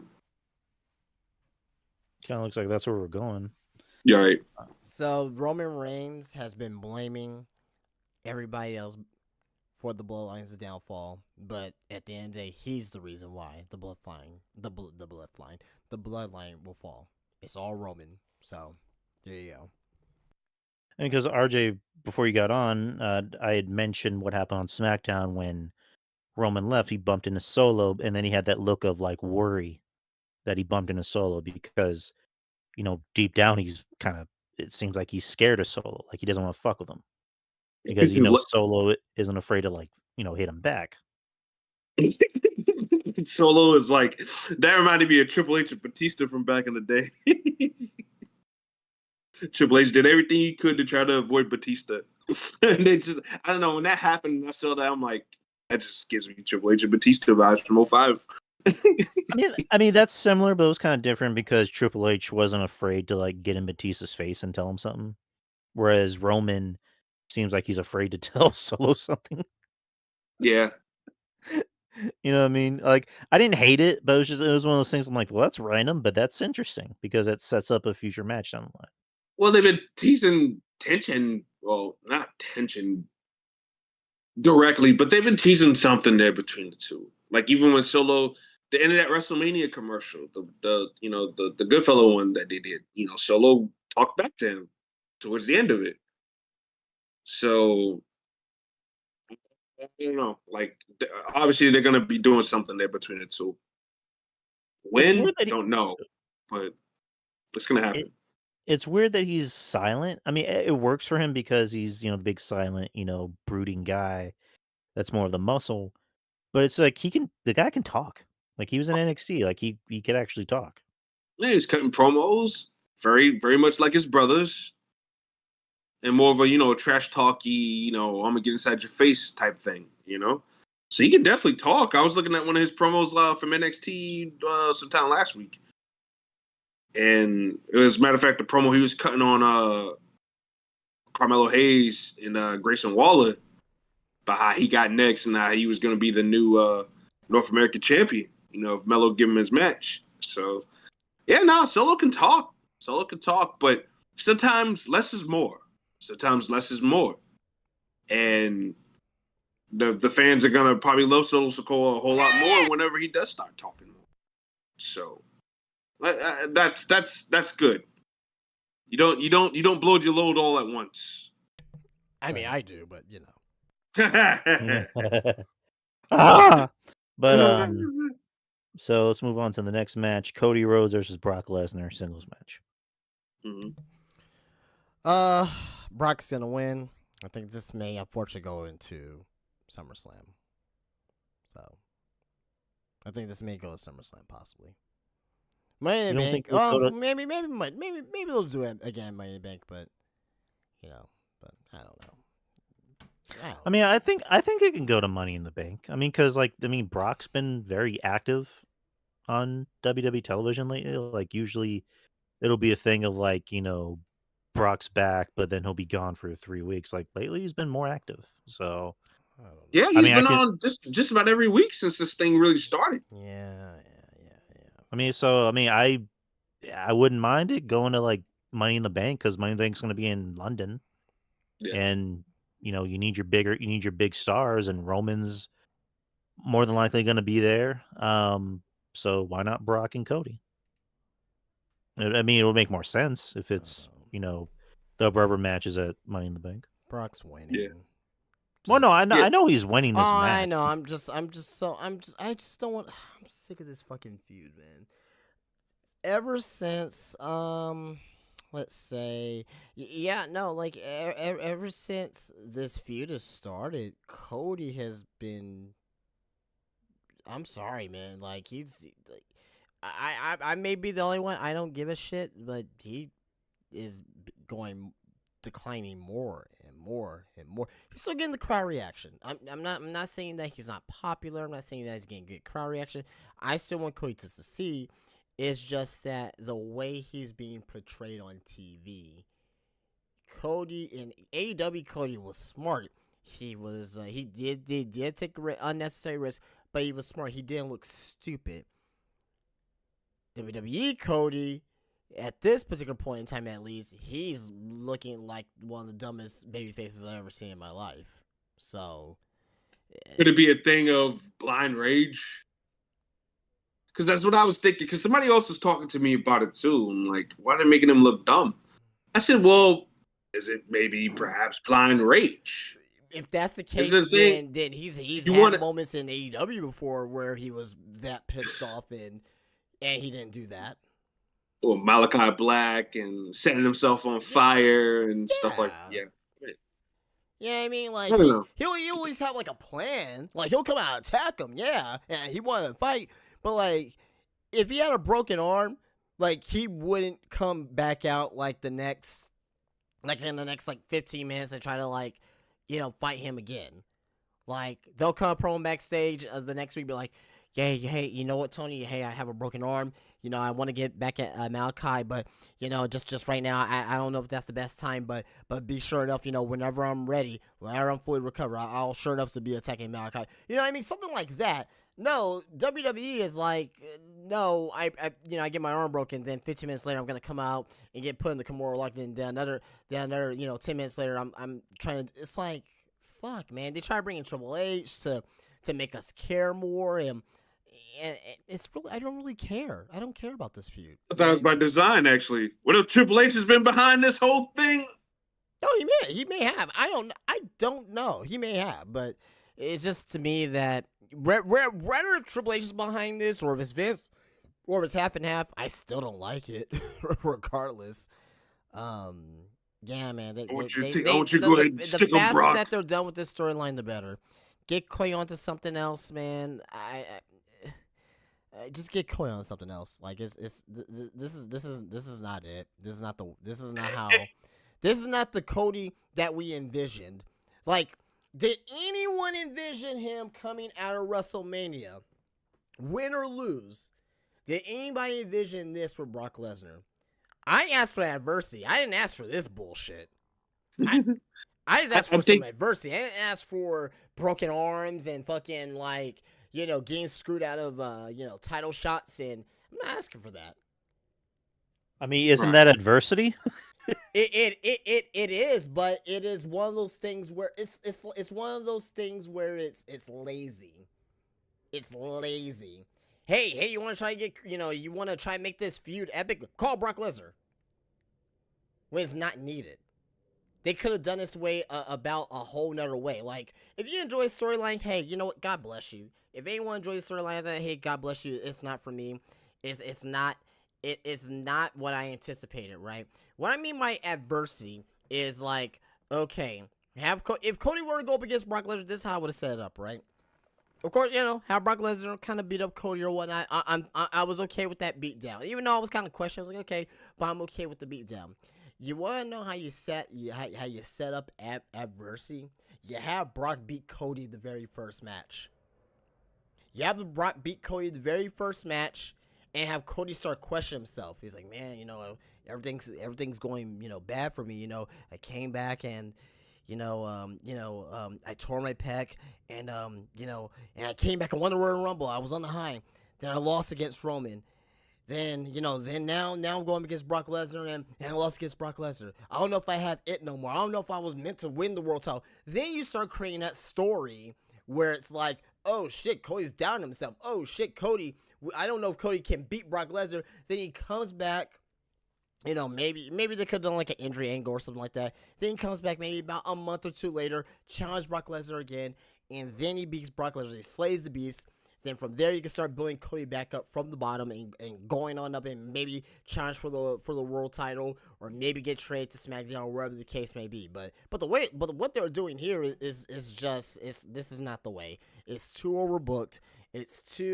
They're trying to make it too epic. They're trying to make it too close to him tearing his pec. They want to show Cody as being tough. Oh, he's tough. Oh, he's so tough, right? When he tore his pec, that was genuine. It was a genuine action because it was real. Now they're trying to kayfabe it as him breaking his arm because guess fucking what?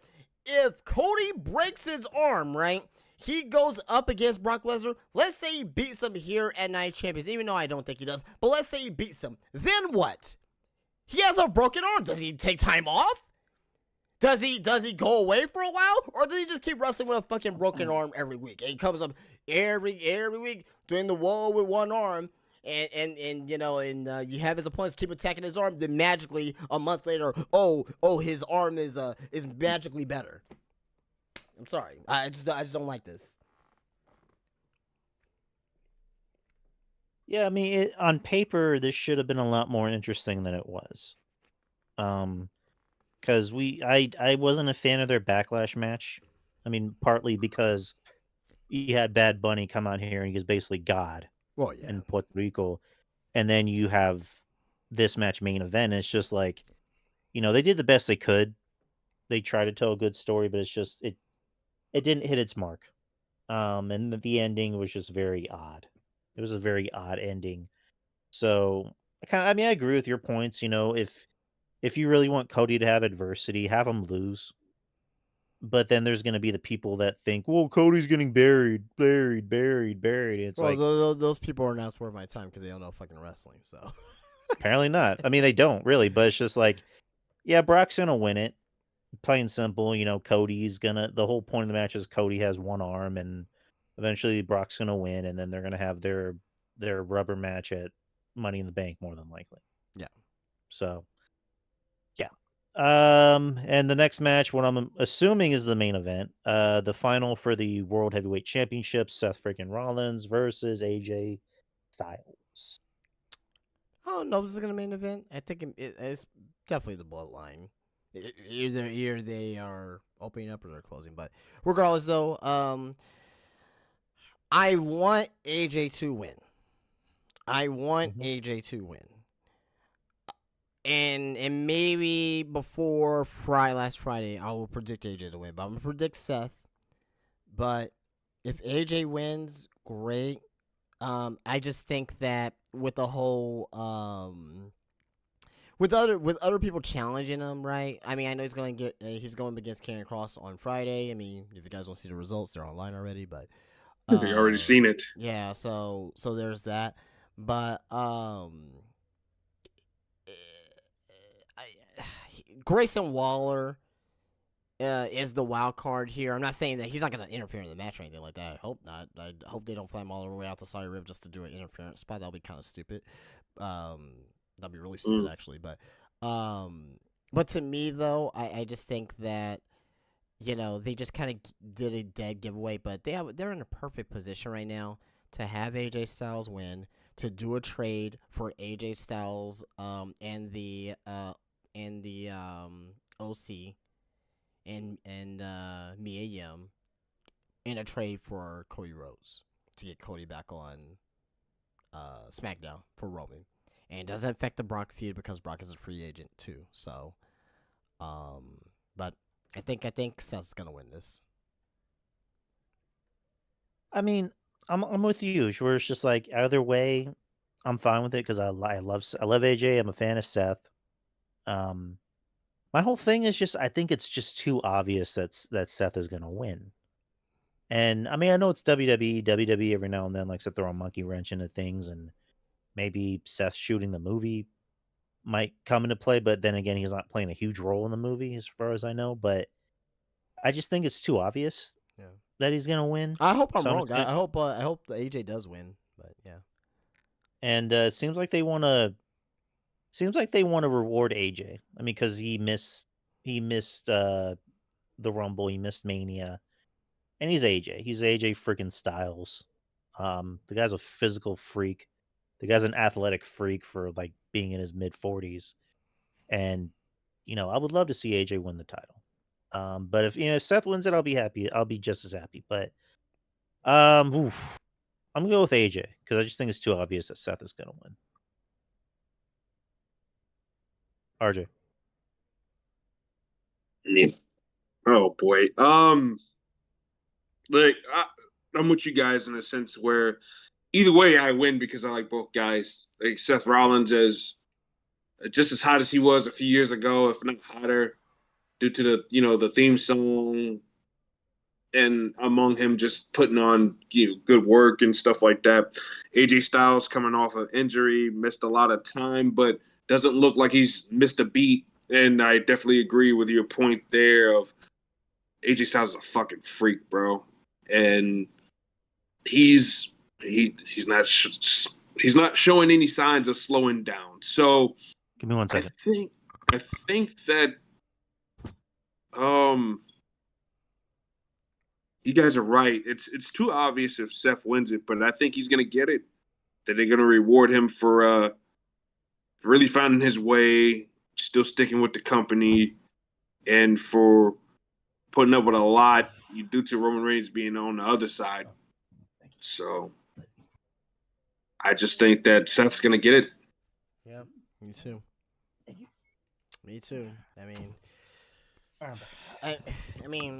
Either way. Now, if AJ wins, to me so far, they haven't really like done anything well to like make sense of like titles and one title being on one brand that shouldn't be on, and things like that. For all we know, if AJ wins, they may have AJ on SmackDown with this world title for like a month or something like that before they even make a fucking change. Mm-hmm. You know what I mean? So. Not wrong. Yeah, so I don't know, but I'm going with Seth. I'm going with Seth. He deserves it. I mean, they both deserve it, but Seth especially. So, but and plus Seth on Raw, he has a slew of opponents to go up against. So, there's that. You're not wrong. All right, that was Night of Champions. It's this Saturday. And we're going to move on to the next one, Battleground, which will be earlier in the day on Sunday. It's going at the same time during Double or Nothing. Oh, it is? Okay, shit. Yeah. I didn't know that. All right, so... Well, we know what Drew Yari isn't watching. Maybe. I'm watching both. I'm going to have both up. Battleground will be in Lowell, Massachusetts, from the Sangha Center. I don't know if the T is silent, but so far there are 6 matches announced, which I'm guessing are the final matches. So I'm going to start from the bottom. NXT Tag Team Championship match, Gallus versus the Creed Brothers. Gallus boys. I got Gallus. I want the Creed. You know how I feel about the Creeds. Everyone knows how I feel about the Creeds. I think Gallus is going to win. Honestly, their reign in the NXT UK has been a lot better. Just on the NXT, I was gonna call them NXT main roster, but yeah, I guess you could call it NXT main roster in a way. But they just haven't really clicked as they did in NXT UK. I don't know if it's because of a cultural thing or whatever the case may be, but I'm gonna go with with Gallus here to pick up the win though. Dallas boys on top.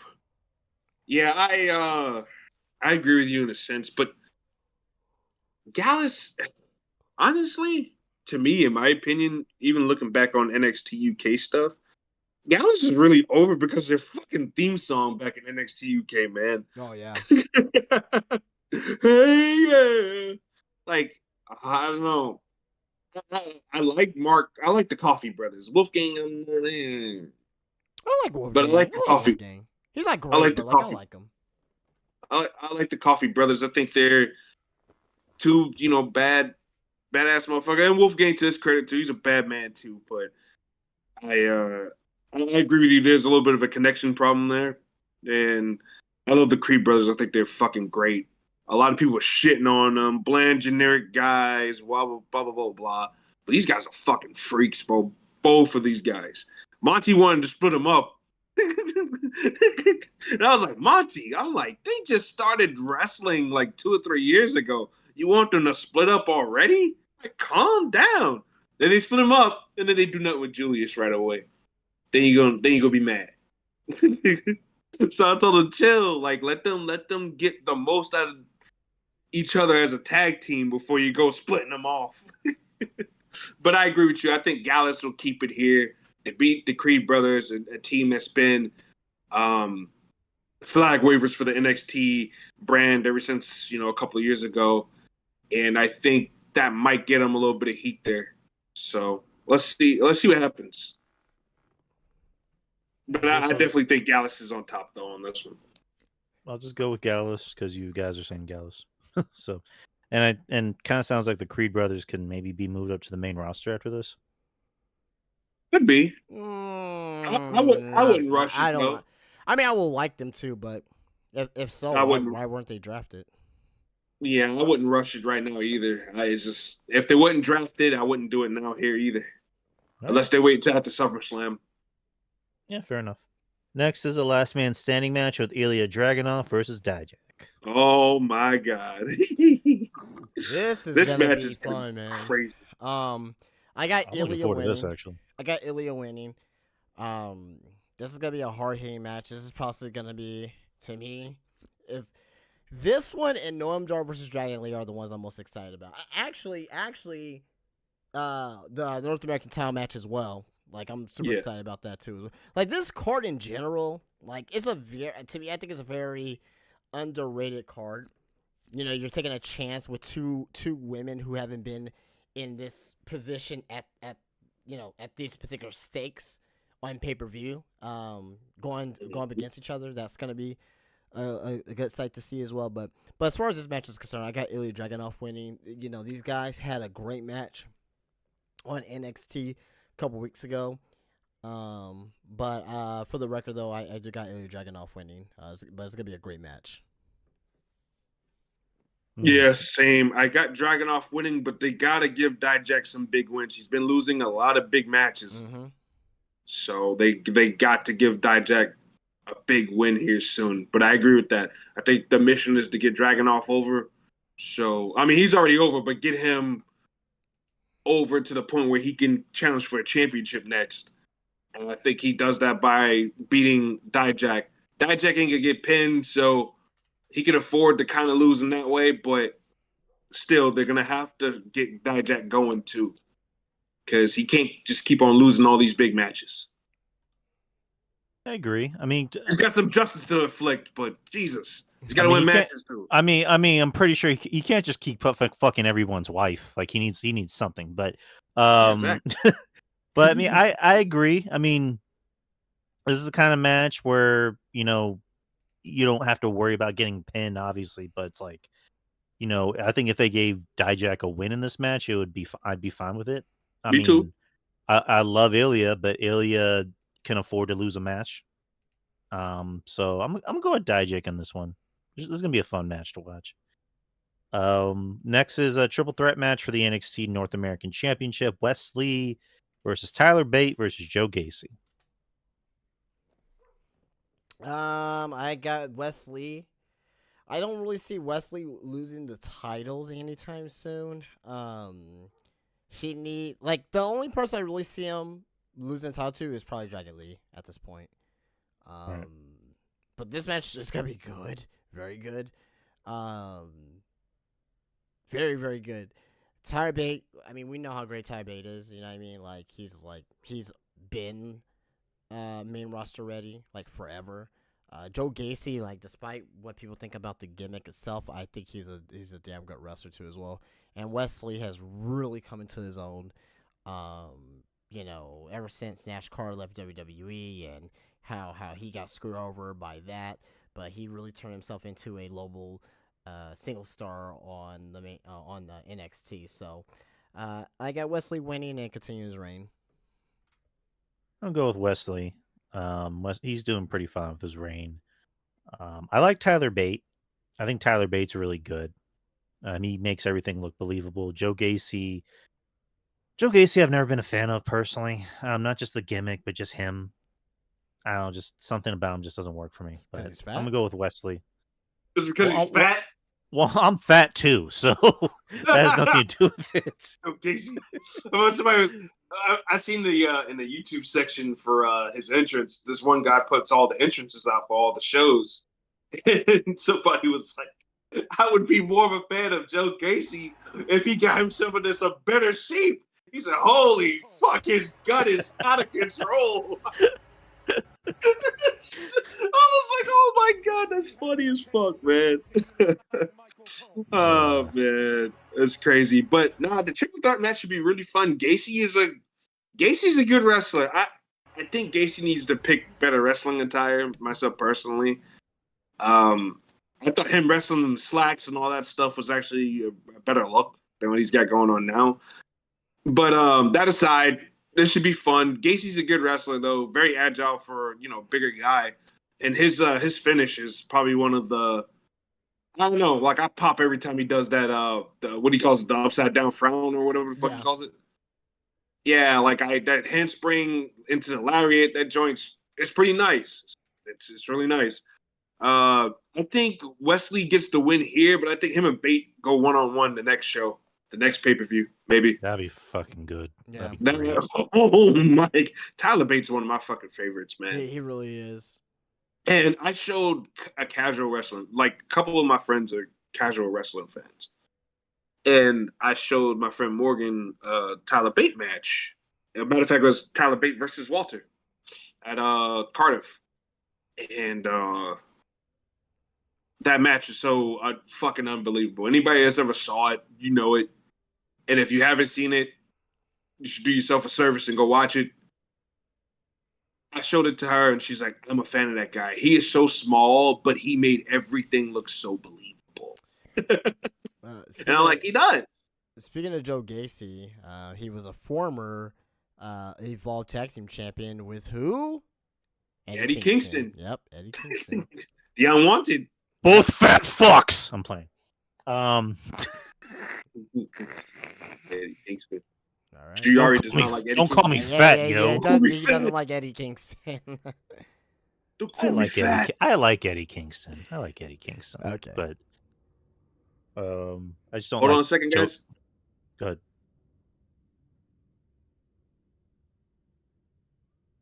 Wait, what are we waiting for? I don't know. I'm just sitting here. RJ just told us to hold on. I'm not sure what we're holding on for. Maybe he's I don't know. Maybe he has to take a piss. Probably should move on then. Well, we got 3 more matches.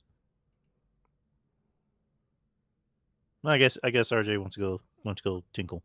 Anyways, next match is a British Round Rules match for the NXT Heritage Cup. Noam Dar versus Dragon Lee. I have the match rules right here for British Round Rules.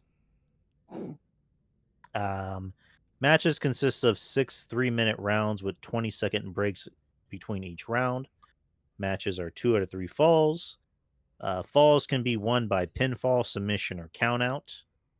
Once a fall occurs, the round ends. The match ends once a wrestler has won 2 falls. In the event of a disqualification or knockout, the match instantly ends without the need for 2 falls. If all 6 rounds are completed, whoever is ahead of falls wins the match. So, is it essentially an Iron Man match? No. So basically, it's a 2 out of 3 falls match, right? Okay. They have 6 3-minute rounds. So let's say there are the first 2 rounds. The wrestler they pin their guy twice. That's the end of the match. So the match could be essentially less than 6 minutes or whatever the case may be. So, but also if there is a disqualification or a knockout, then basically the match is over automatically without the 2 falls. So. It's a very unique match. Now, I mean, I guess you could call it. I mean, there's pieces of Iron Man in it, right? But it's 2 out of 3 falls match. Not necessarily last man standing, but like with the knockouts, kind of have those elements to it. So, yeah, very very unique match. I've seen several matches in NXT UK. A-Kid Axiom was the first ever champion of the Heritage Cup, and and Noam Dar, has been holding this thing for forever now. So you think they're going to give it to Lee? No, I'm going with Noam Dar. All right. I mean, I guess I'll go for Noam Dar. Not familiar, but I go for Noam Dar. RJ. RJ's still gone. What the fuck? I don't know where RJ went. He just said hold on, but next match, the finals for the NXT Women's Championship, Lyra Valkyria versus Tiffany Stratton.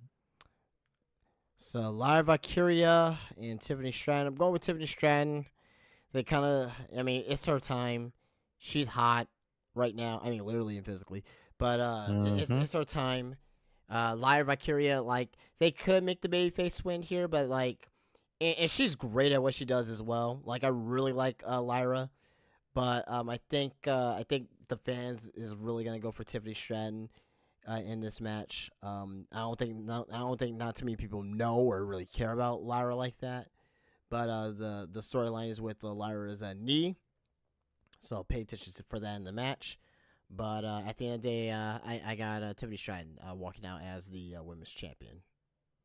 Same. Yeah, same. I mean, because again, Tiffany is hot. Literally, like you said, literally, and business and wrestling wise, she is hot, and it's her time. Lyra, I haven't seen enough of her, so I can't really judge. I can't really judge of what I remember about Lyra. I can only judge what I've been seeing more about Tiffany. So I think the smart choice is to put it on Tiffany. It's the better choice. It's the better choice. You can't have your heart on for the smart work here, because people will go, well, Lyra's the better wrestler and this, that, and the other, blah blah blah blah. But it's just like, okay, but Tiffany is showing you more, can do more with the championship. Lyra could chase her, just like Roxanne will, I'm pretty sure, and a couple others will. But Tiffany Stratton is the way to go. If it wasn't going to be Cora Jade, which I know Drew would have hated, but other than that, Tiffany Stratton is the way to go. Tiffany Stratton is the way to go. You got to have these baby face. You got all these baby faces, all these good, plucky baby faces going after either her or Cora Jade. That's what's best for the business and the storytelling for NXT at this point. Because you got one heel that cheats to win, and Cora Jade, she'll do whatever it takes to win. And then you got Tiffany Stratton, who's very arrogant, very full of herself, very spoiled, but can get the job done and finds ways to get it done without cheating and stuff like that. So Tiffany Stratton is the way to go. I'm down with that. And then in the meantime, it gives someone like Roxanne to kind of really improve on a lot of things. Okay, she needs to evolve that fucking character. I'm here. Everybody, I love puppies and kittens and America and Jesus. You're the type of girl that a guy takes to his mama house with the button-down shirt and the tight khakis. Come on. Jesus Christ. Oh. I like Roxanne too, but I do not like the character that they got her, Yeah, I'm so happy to be here. Bitch, knock it off. Come on. Knock it off. You already won you won gold before. Why are you still happy to be here? Come on. The toes already your toes got dipped in the sand already, bitch. Come on. If somebody punches her in the face, she'll just be like, "Oh shucks. Oh, woe is me. Oh, things happen. You just gotta be the good Christian." So it's this gives her time to really improve, because I like her, but she needs to improve on a lot of shit. And she's good in the ring, but there's some things she kind of messes up on. But just her character. Yeah, that character work is that main problem right there. I'm not saying turn her heel, but she's got to evolve that character, brother. evolve that character. And I mean, with Booker T there, maybe Booker T can help guide her along, help her evolve. Maybe, hopefully, that's the next step, and maybe helping teach her while he's down there. So, that would be something that if I was in her shoes, I would go to Booker T and be like, "Hey, how do you think I could take this Roxanne Perez thing as a character? How can I take this thing to the next level? How can I evolve it? How can I grow it? How can I change it? What can I change to show that, hey, I'm here. Now I got to keep on going." So. All right. And RJ, since you were out for the last match, who are you picking between Dar and Lee? See, what I want to happen might not even come to fruition. But I think, to me, it feels like a foregone conclusion that Dragon Lee's going to beat him. But at the same time, I think Noam Dar's going to beat him. But how I would do it, I would have Aaliyah James come out and help him win. Because she's still signed. She's still signed to a contract. And maybe she's one of those few people trying to figure out how to, to conquer the whole visa problem. Maybe that's what's holding her up. But if that's the case and she hasn't figured it out, I would have her interfere and help Dragon Lee fucking win the whole thing. Nathan Frazier's out there in his corner. Noam Dar's going to need somebody in his, right?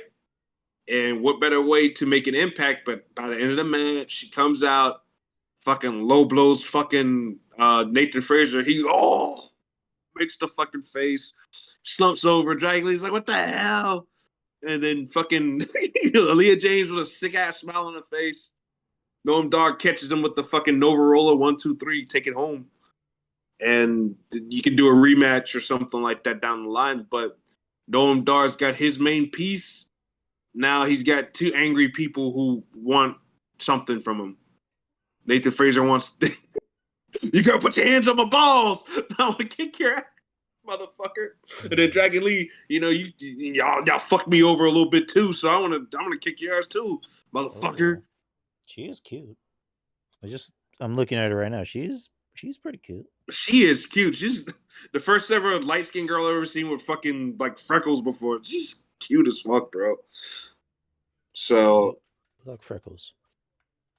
I love freckles. Moving on to the main event. Carmelo Hayes, the NXT champion, versus Braun Breaker in a singles match. Ooh. Who's winning this?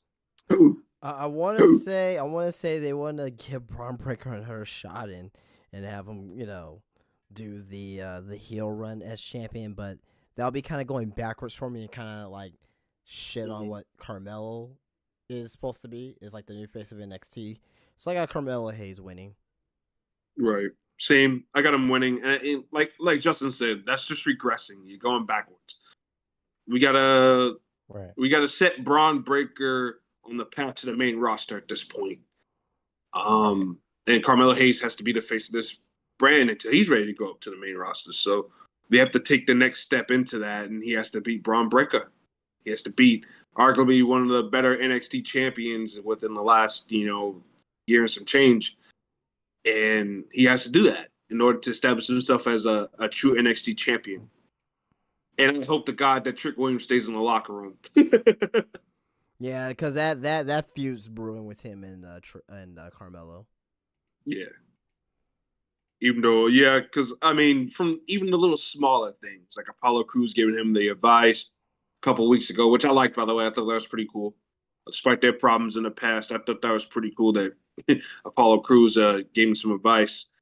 And just Trick Williams been getting a lot of spotlight lately. Hopefully they don't rush into a heel turn until they're ready, but we all can see that's coming, right? That's going to be, before Carmelo Hayes leaves from the main roster, Trick Williams and him will get into it. So. Yep. And that was NXT Battleground. And it's going to be a sad day. It's going to be a sad day when it happens. Sorry to cut you off, Drew, but it's going to be a sad day when it happens because I like those two together. Yeah, for sure. I think they'll get back together on the main roster whenever that time comes. So, yeah. Right. And Trick Williams is another Columbia boy, too. He was a USC alumni, so, I'm rooting for him. And I knew the first promo he cut, I'm like, this guy sounds so familiar. He sounds so familiar. Why can I not put my finger on it? There's something about him that feels so familiar. But then when I found out that he was an alumni from He was a Gamecock alumni. I was like, makes fucking sense the way he talks.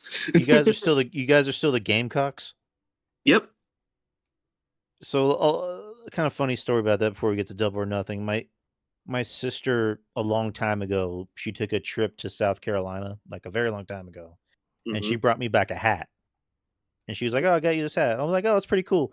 I turn it back, and on the front says "Go Cox." I'm like, I can't wear this. Why? Look at what it says. Says "Go Cox," and they have that shit loud and fucking proud on flags, on banners, on every "Go Cox," Cock Nation, all this other shit. I'm like, oh my god, we're not doing ourselves any favors here.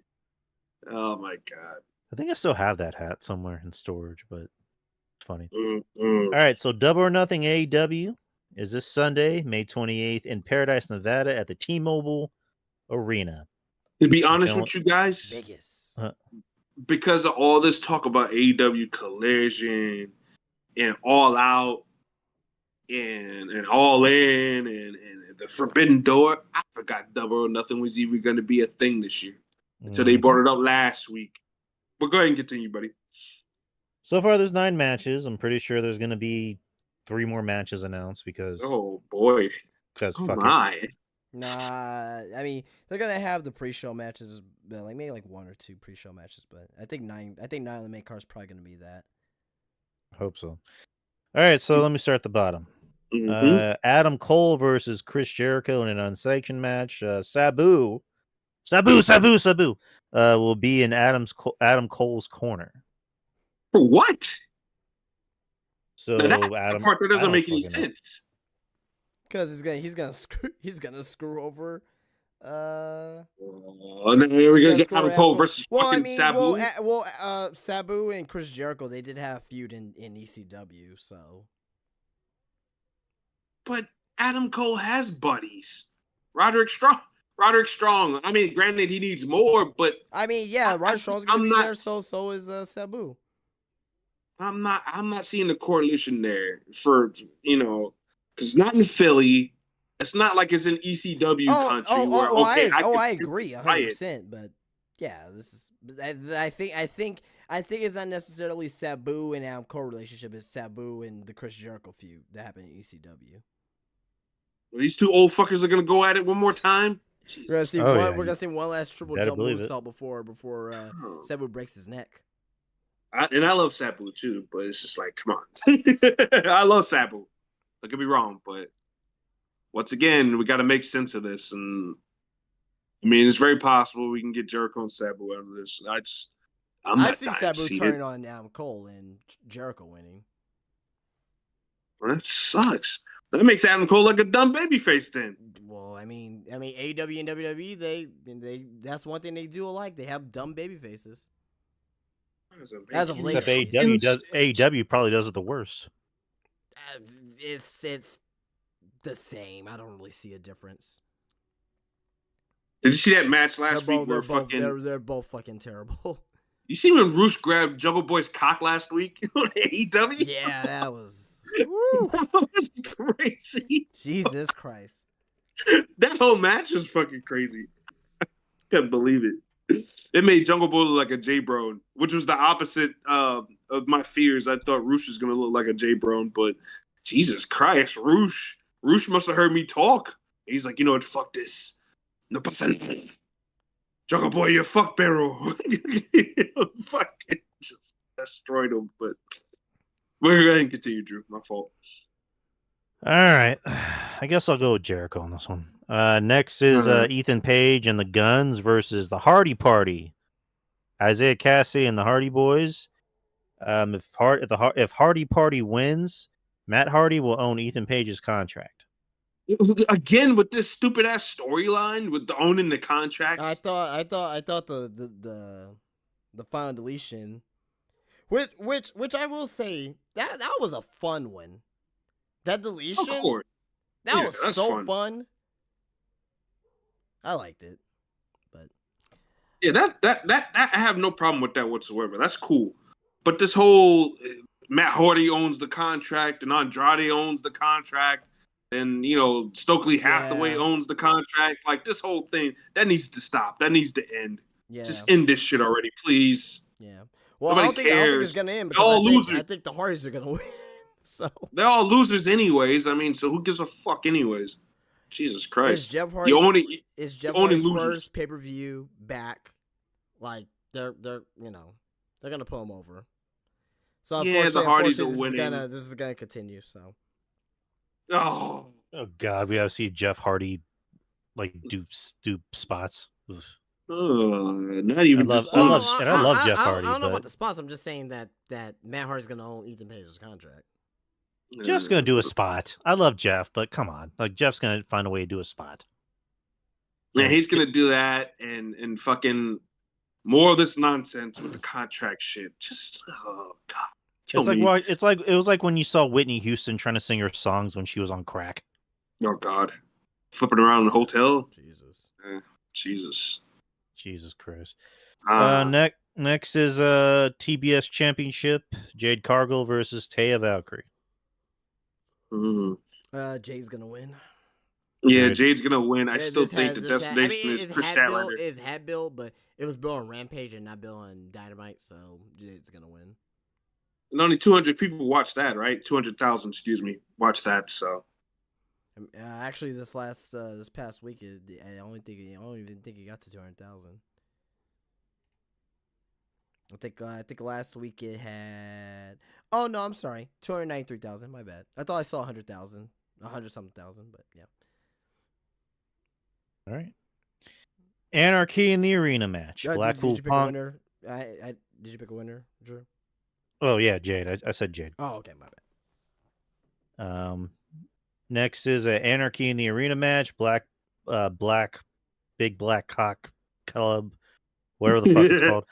Bryan Danielson, John Moxley, Claudio Castagnoli, and Wheeler Yuta versus the Elite, Kenny Omega, Matt Jackson, Nick Jackson, and Hangman Adam Page. I can already tell how this match is going to go. There's going to be a lot of blood, a lot of false finishes, and everyone's going to love it. Moxley's going to bleed. Yep, like me. Exactly. Which there's nothing wrong with that, people. I'm just pointing out. I'm using my Mistradamus view on the site on the future of wrestling, but yeah, there's gonna be a lot of blood, gallons and gallons of blood. It's you best believe it, baby. It's that time of the month, people. A lot of blood, but I'm gonna go with Big Black Cock Combat Club thingy, whatever the fuck they're called. Blackpool Combat Club. Yeah, whatever. Anyways, going with them. Who else wants to pick? I think this feud is to put over the Blackpool Combat Club. I thought they was gonna add the two Asian guys, Takashita and as people call that man, Takashita and Ibushi, but I guess not. I guess maybe they're gonna milk that another month. So I think, with that being said, I think Takeshita helps Blackpool Combat Club win, and I think Kenny and them they go a step beyond and bring in Ibushi for Forbidden Door. I think they're gonna run it back at Forbidden Door. Yep. I think matches out of this is gonna come out for Forbidden Door. I mean, you may get the Golden Lovers versus Bryan Danielson and John Moxley. And you may get like the Young Bucks versus Claudio and Wheeler Yuta. But again, at the end of the day, it's like it has to be like it's Forbidden Door, so it has to be New Japan versus. Did you just give him a last name? Who? You do not give Wheeler Useless a last name. Oh, okay, Uterus, whatever. But okay. Uterus. All right, but I'm going with Blackpool Combat Club to win. Obviously, Don Callis is now the manager of the BCC. And, I think Takesha's going to cost the Elite. I think he's going to turn on the Elite. He's actually going to be brainwashed by Don Callis. So he's thinking he's doing the right thing by turning on Kenny and the Bucks and Hangman. Meanwhile, he's just only being brainwashed by Don Callis. And I think later on, Takeshita will turn babyface, and he'll be like, have a big babyface reaction after that, because a lot of people really like Takeshita, So He doing. He's a good wrestler. He's a good wrestler. He's very good, yeah. And he's he looks like a wrestler too. Like he's got a good look. Yep. He's got a good look. So yeah, I look forward to seeing what they do with him moving forward. Yeah. But I got Blackpool to win. Yeah, same. Next, the AEW Women's Championship, or in other words, we put this title on somebody because Britt is somehow the biggest star in the company. Championship. Jamie Hayter, the champion, versus Toni Storm. Jamie Hayter's been the women's champion since November 19th of last year. Just pointing that out. No, she feels like like she's not. How does that happen? Again, it's just anyone who's the women's. And I like Jamie Hayter, by the way. I think Hayter's great. She's good. She's one of the better things about a bad situation, which is that division. But yeah, it's just she's overshadowed between all the drama with all the girls behind the scenes and all the angles around it. Just seems bigger than her title reign, and that's not her fault. That's the booking's fault. Yeah, it's just like anyone who's a women's champion that's not Britt is just overshadowed because they love Britt. Like, yeah, Tony loves or Britt. Jade Cargill, by the way, because she's Yeah, Jade, and oh, by the way, did you the whole thing about Thunder Rosa had to apologize to the women's locker room? Fuck right off. Because she was injured. Like, fuck right off. And then Paige coming out being like, "Oh yeah, she apologized because she likes to talk a lot." Fuck you, cunt. Fuck you. Fuck you. We saw you get double teamed on camera. Wait, get off your high horse, bitch. Wait, what? What? Yeah. No, I know that, but like with the yeah, because well, I'm getting why we're saying fuck you, Paige. I'm not even understanding that, but I got for the match at least I got Jamie Hayter taking away in this one. It's gonna be. I anticipate this is gonna be a good match. You got two strong women's wrestlers in there. You got, two women's wrestlers that came from Japan. You got two women's wrestlers that don't take no shit in the ring, and they want to make their shit look good. But with that said, I got Jamie Hayter winning. I mean, and I don't know what they're gonna do with her afterwards. I don't know. It's not really much of. I don't fucking know. I really don't fucking know what they're gonna do with this whole fucking feud has been shit. So. But hopefully we'll get a good match out of it at least. Next, the 20-man or 21-man Blackjack Battle Royal for the AEW International Championship. You have Orange Cassidy, Hogan, Reigns, Cena versus Aaron, whatever the fuck his name is, Solo, the ex-Bailey, ex-Mr. Bailey, Powerhouse Hobbs, QT Marshall, Ricky Starks, and 16 to be determined competitors. Who even gives a shit? I mean, it doesn't really matter, but Orange Cassidy's gonna win this one. Yeah, because Tony Khan has a boner for him, so Orange Cassidy's gonna win. He's got the hugest heart on in the world that you could possibly have for a wrestler. I mean, despite that, his title reign has been damn good, so I've been enjoying it. He's been adding different elements to his character. He's been selling better than I've ever seen him before. He's been selling his matches better than he's been selling the leg, like his leg, his arm, and all this other stuff as well. So he's been doing less of the the shtick, I should say. The comedy. Yeah. So he's been doing less. I mean, it's still there, right? Because that's his character, but it's been toned down a lot. He's been more serious in the ring, and he's showing people why he's a good wrestler. Next match. Monty still hate him. Yeah, me and Monty Fucking They hate that guy. Fuck they him. hate Fuck him. I'm indifferent to him. Like I don't care either way. But it's real Monty. I think too many people are looking into the commie side way too much. But what do I know?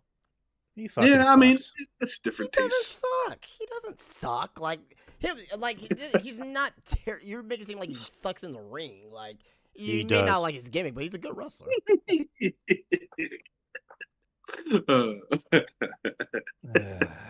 Next match.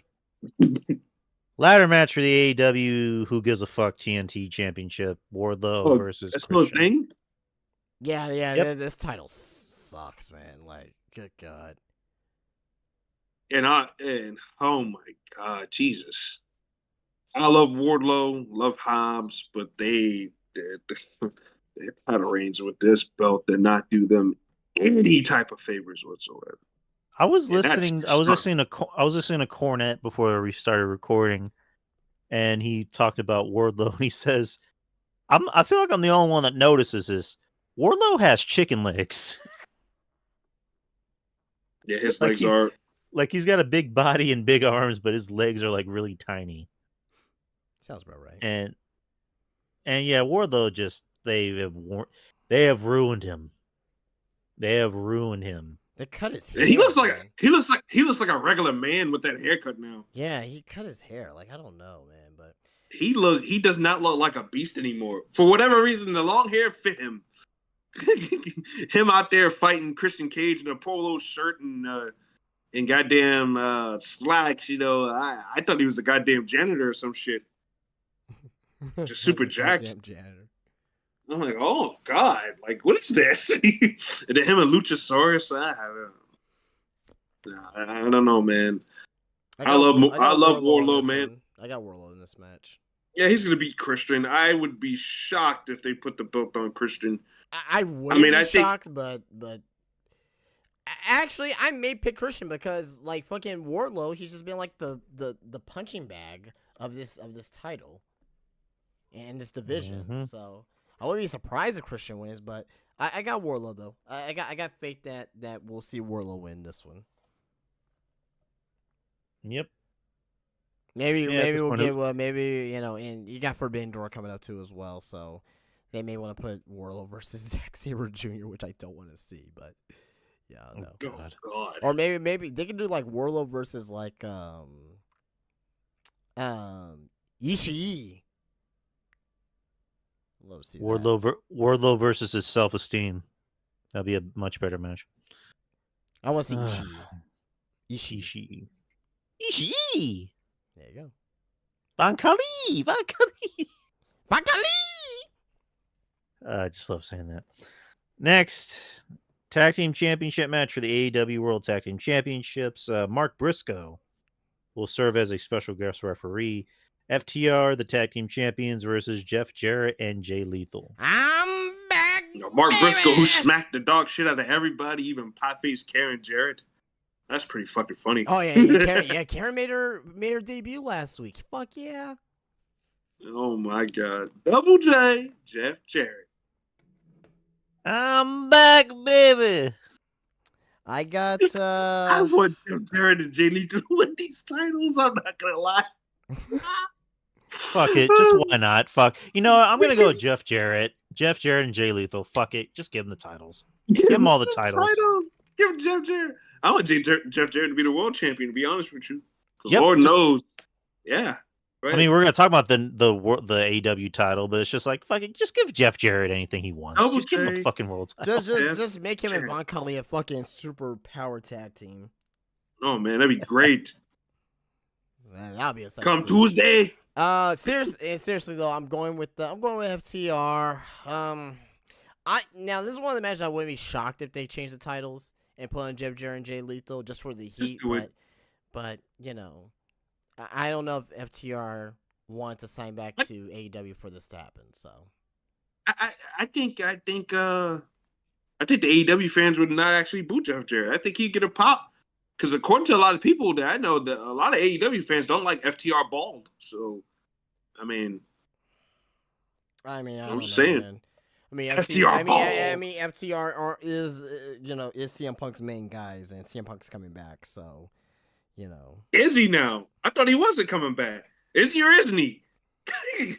I don't know from day to day to week to week. well, The new show is going to be in announced, Chicago. They announced Collision tonight. The first Collision is going to be in Chicago, so he's coming back essentially.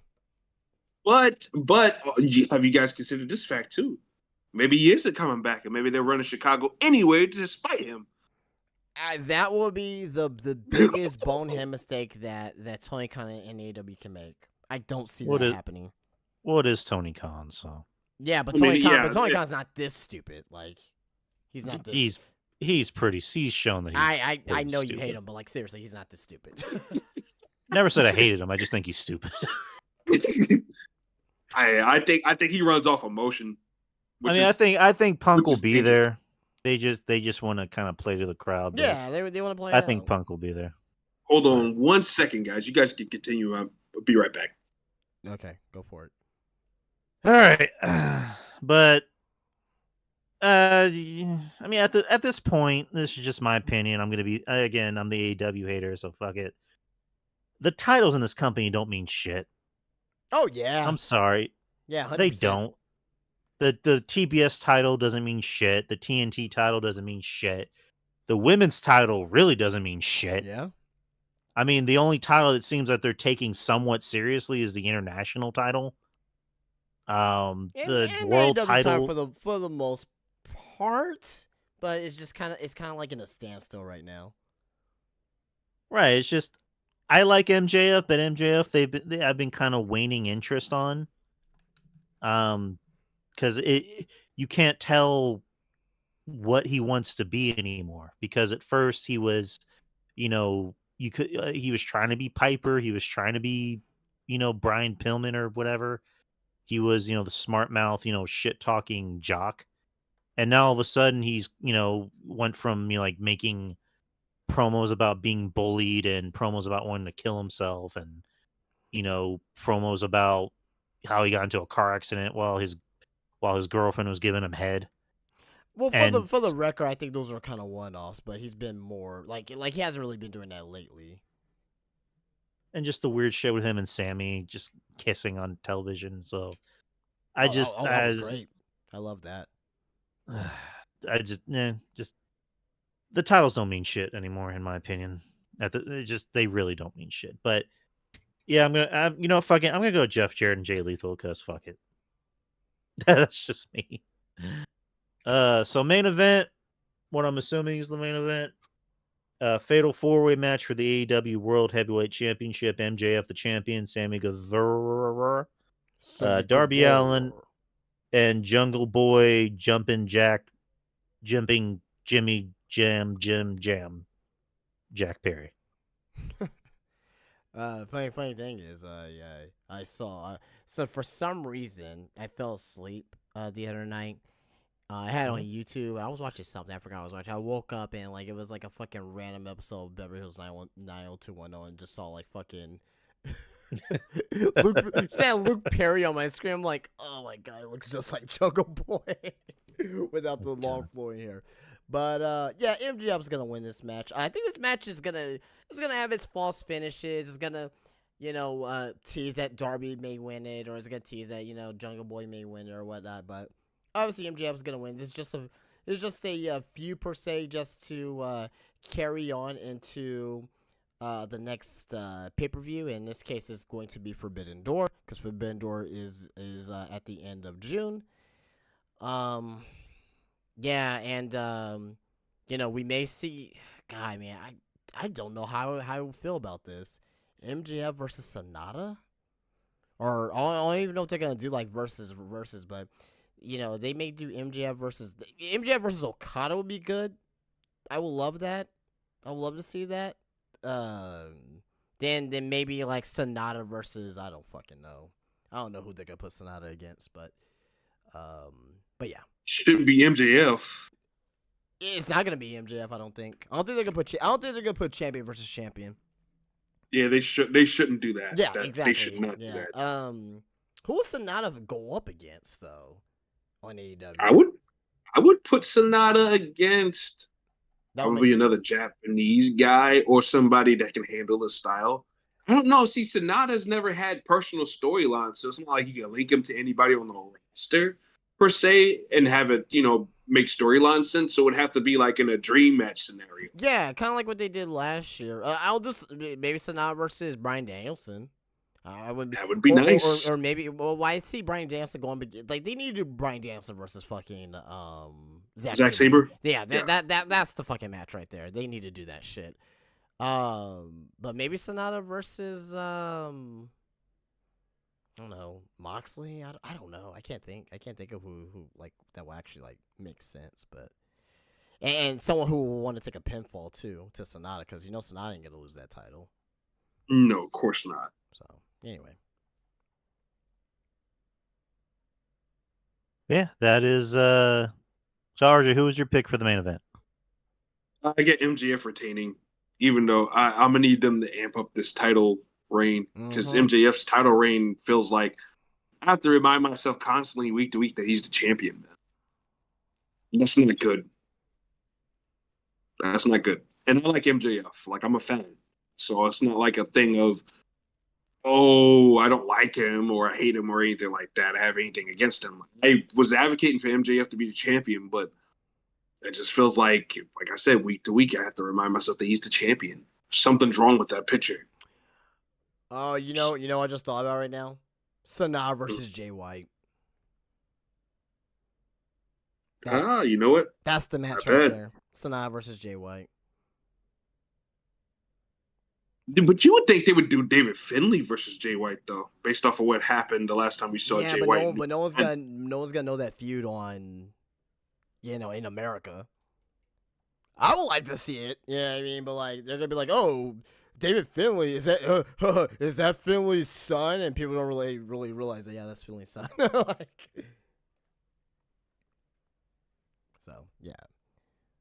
But that was our predictions on this wrestling heavy weekend, and we hope you guys enjoy it. We hope you guys enjoy everything: Night of Champions, Battleground, and maybe even Double or Nothing. But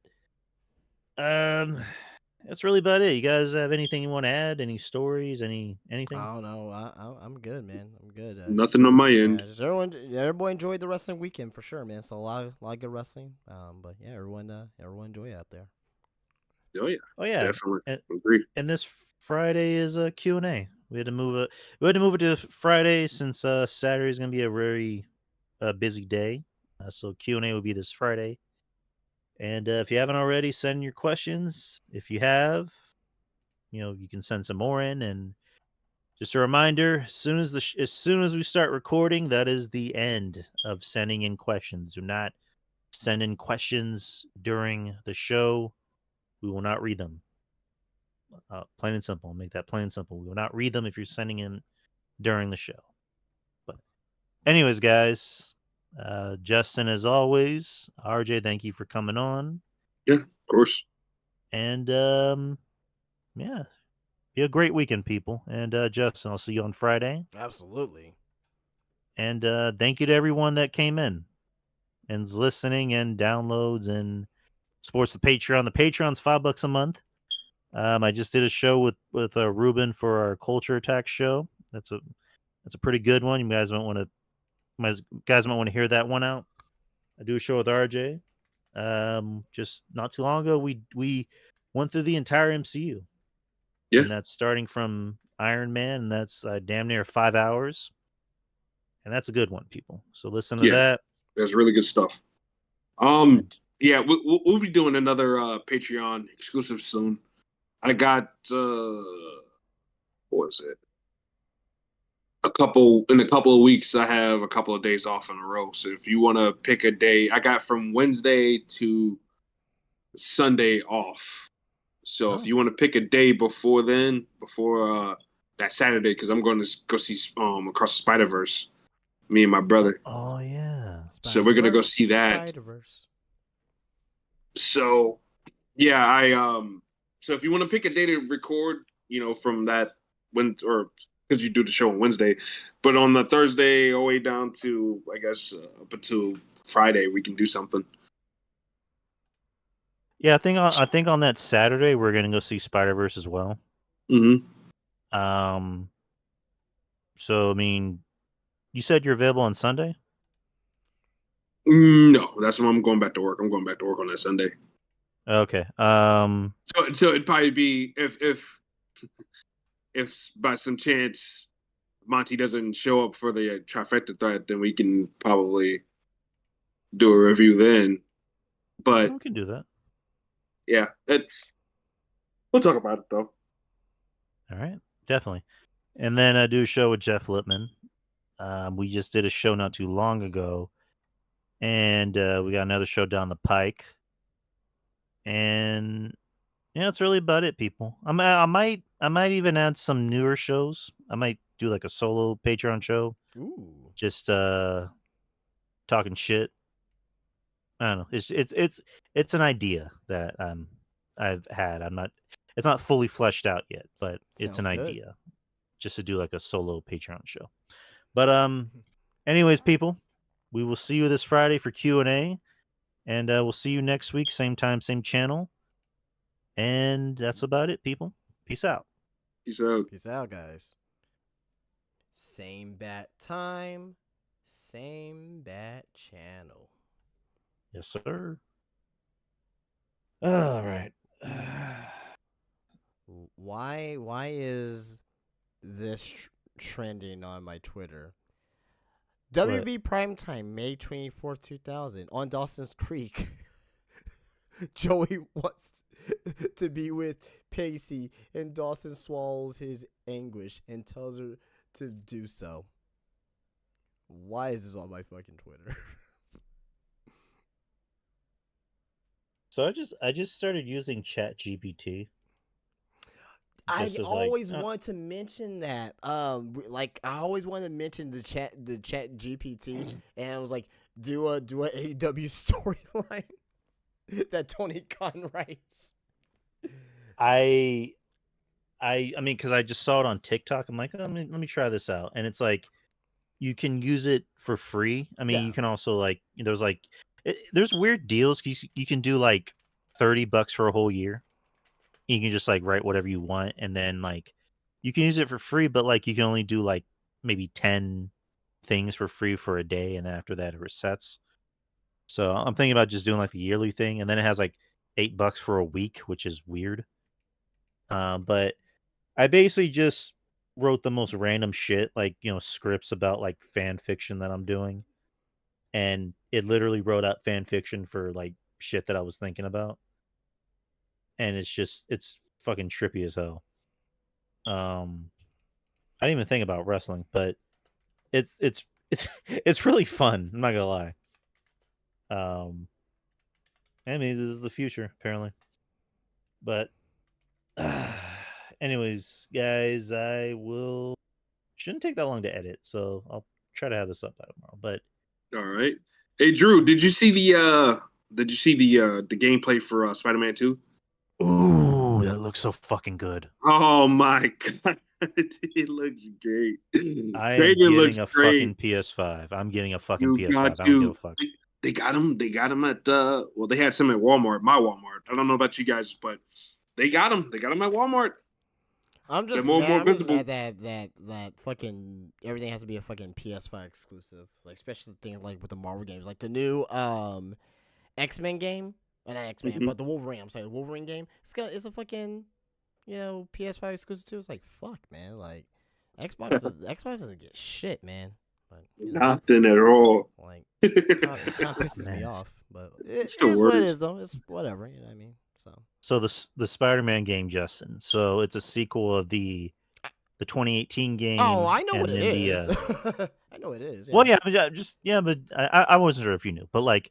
Yeah, and then the Miles Morales game. So it's going to be Miles and Peter. Right. And at the same time, they're doing the symbiote story. Yeah.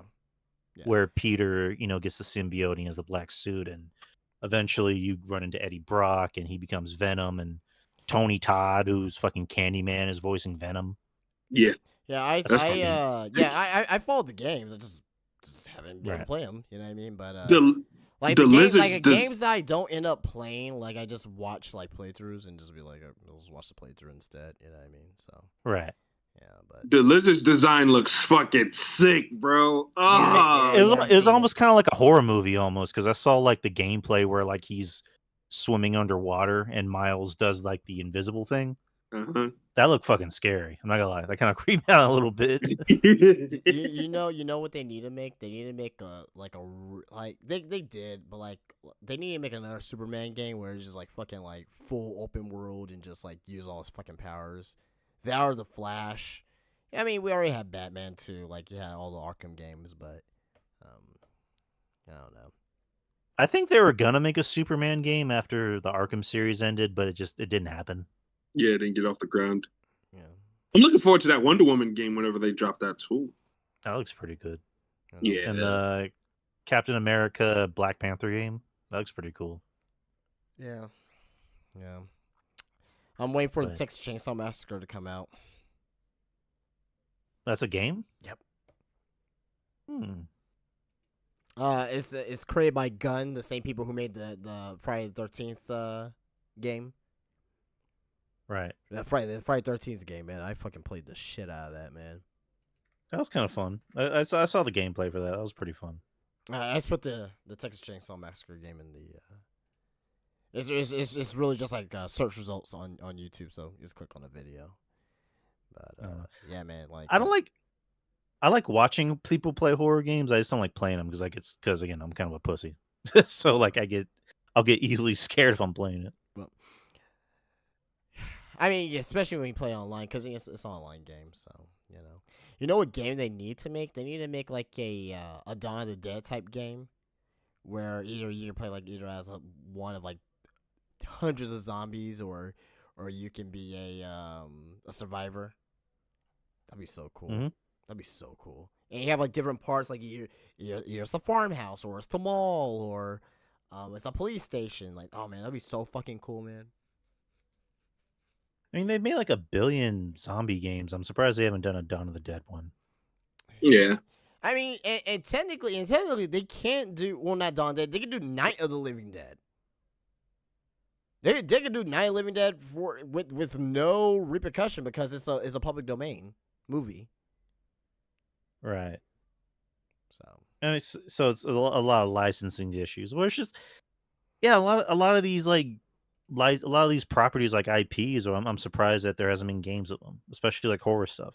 You know what I mean? Like as far as there hasn't been a Halloween video game. Or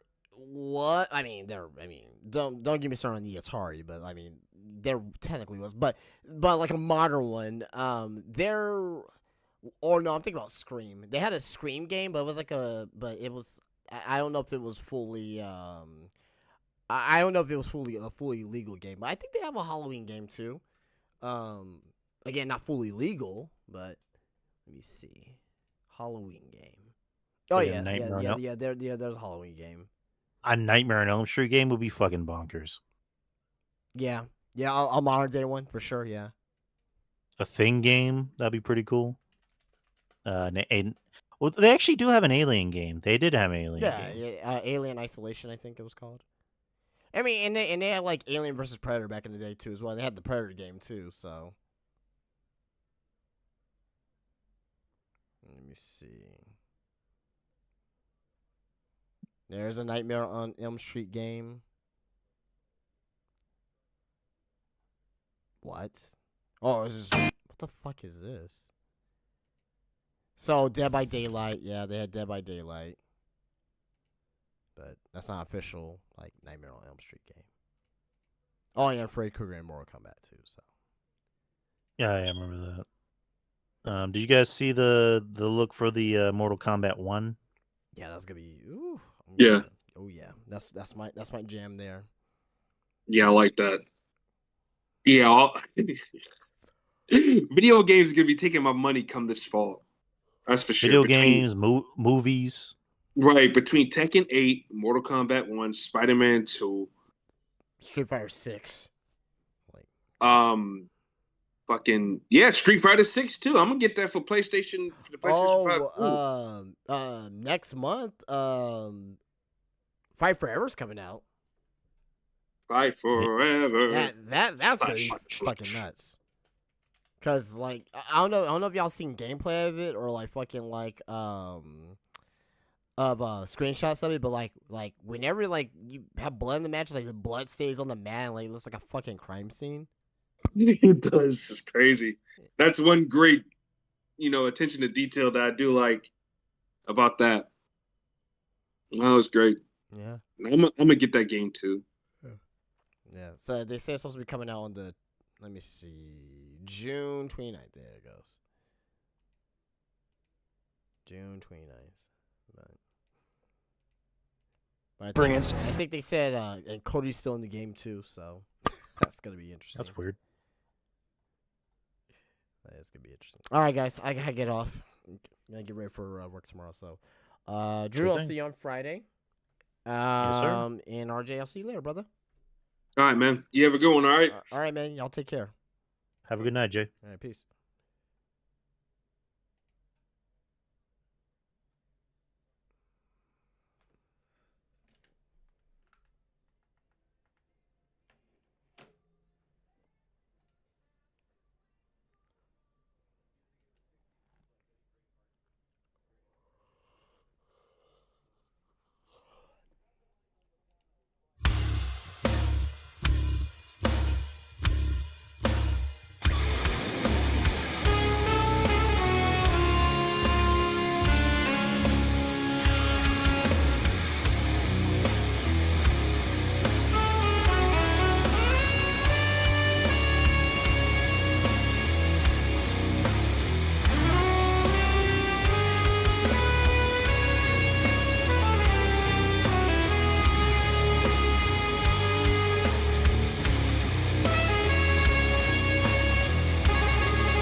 What you hate is you hate. Oh my God.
Store get it. No, he hit him with that. Jesus. Paul Woodman, man. Oh. That was a nice one. And I think we know what comes Even though he waited. Ryan Danielson. The stump to hell. Oh, nice catch. Yes, that was Hunter Drake executing the maneuver. Oh, whoa, whoa. Who on teams? I don't think they were on teams at all. I think this is just a everyone for themselves. Everyone for themselves match, I guess. Laredo kid. Did he land on the chair on the oh my He hurt his god. damn self. Oh yeah, that definitely looked painful. Oh, that's a That cool was, move. that was loud. That should be it, right?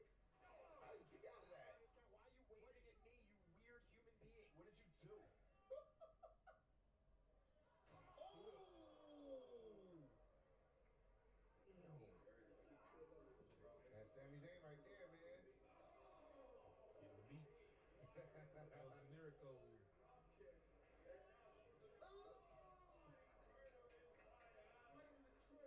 One, two, kick out. We got everybody in the corner here. Unbelievable. Superplex Yep. powerbomb combination. And he waiting at the top. Somebody gonna eat this. Woo! Crossbody on both of them. Cover. One, two. Hey, a bunch of the moves. His head wasn't. Oh, what the? Oh, it's Steve. Hey. Jim Jim. Oh, gee. Beat. Beat.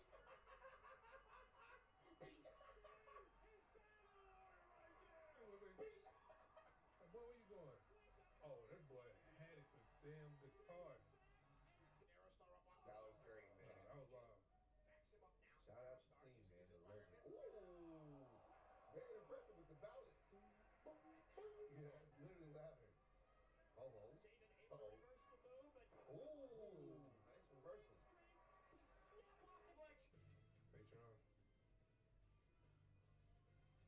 You know who? Ooh. Mr. Z's. Yeah, he definitely hurt his leg. Oh, no. Oh!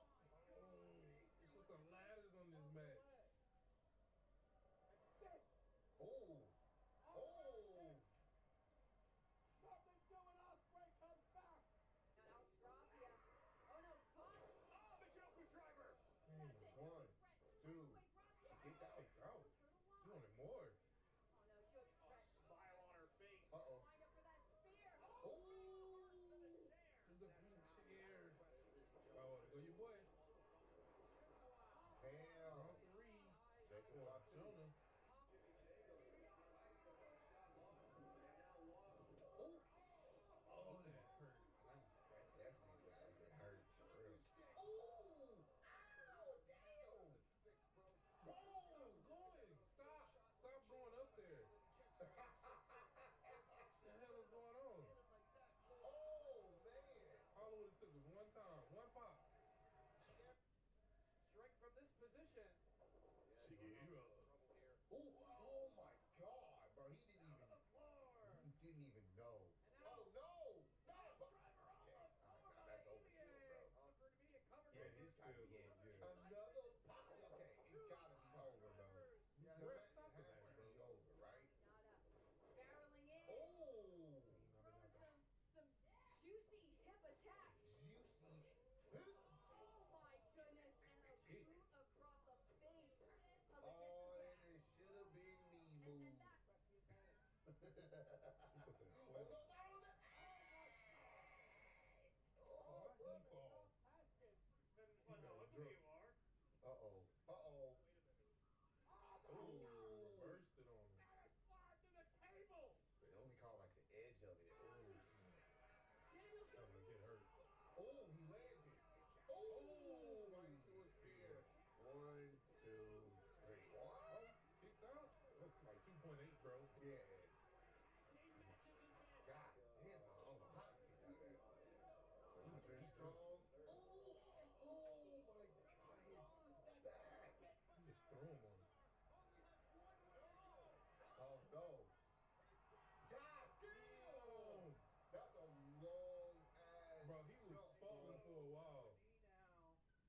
crazy.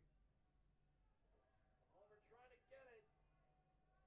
No. Muscle him up. Oh, wow. Oh. Great show of the You power gotta of watch your neck on them Siguro. moves. Yeah, that's one way to execute Hey. yourself. Oh, wow. Jesus, And bro. the He's been getting ball beat back up to this back. entire match. He's ended. He ain't even pinning him. No, he's just beating him up at this one. Yay, Oh. another cannonball. Oh, But yeah. Oliver, it looks like did he catch him? Er, Does he have Oh. enough strength? Oh. Yes, he Oh, does. yeah, he got some offense finally. 1, 2. Hold him down. Well, he would have lost. Norman. Oh, what a super Damn. play. Jesus, bro. That's getting Lay way down, over the Gilligan. top. He lost that one. Whoa, whoa, whoa, whoa, whoa. Oh. Oh. They flying. Oh. They flying. 2. That's it. Hey. Oh, no. Oh, come on. Come on, Viking The lady. ref didn't deserve that. Oh. Hey, man. He ain't deserved that, fam. He didn't. Oh, That ref didn't man. deserve that, bro. Man, throw thanks for the referees. Yeah, bro, 'cause- They, My boy gone. Look at him. He's taking a nap. bro, they both taking. He got speared inside out, bro. Yeah, he nap time. Boy's not moving no more. Ooh, I know that hurt. Pushes the wet Phoenix here, young man. Ooh, oh no. Damn. Oh, football play. Too much time setting up Oh the no. door. Not onto the chairs. Not onto the. Oh. No. Back first in the The steal. back being left. That's it. Who wishes he could Uh-oh. be here. Oh, wait a minute. No. Danny Luda is Damn, into the other ladder. Damn. Yes, what will these competitors do if they're implemented for Ooh. Oh, that's that Home Depot ladder. Yeah, bro, you ain't breaking that like that. Uh-oh, she's going to the door. Ooh, she didn't. Or a piece of it. Damn. Oh no, she going through Yeah, that I'm door. about to say she. She can't do Yeah, it. yeah. It's definitely not from Home Depot. Yes. What the hell? That's impressive. That's very impressive to carry 2 people like that. And they didn't kill us like it was nothing. Boo. Ooh. Oh. Hey, never mind. All right, sit down, bro. My boy Ricochet. He twisted too. Or did it twist? And landed, because it's Ricochet. Of course. There go Ray. Woo! I'm gonna say, do make me proud. Emphatically, so wait a minute. Whoa, whoa, whoa. That ladder's moving. Oh, we. Oh, nice. Hit the win. Yes, equal fight. Bro, I swear he heard you say that. Woo! Damn. Damn. The room for air there It was. was very slim, bro. Woo. They turned it. Oh, my God. They're kicking those tubes. The glass flying right to the eyes and the hair. Bro, Oh, where your no. guns at? Just Oh, slide it. no. Oh, not back on it. Oh, no. Back first into the tube. Bro, where they get these doors Bro, from? in the blood. Just tearing up doors. Get your ass out of here. Ooh. Throw his ass to the wolves. Stand for replay, Rick. Facts. Facts. Instant. What in the parking lot brawl is this? What is happening? I can't even tell what's happening here. What the What the heck? hell's going on? Ice? I think it Or is. it's raining? I don't know. What in the hell was that? I have no idea what's going on there. Buddy came in and busted his ass.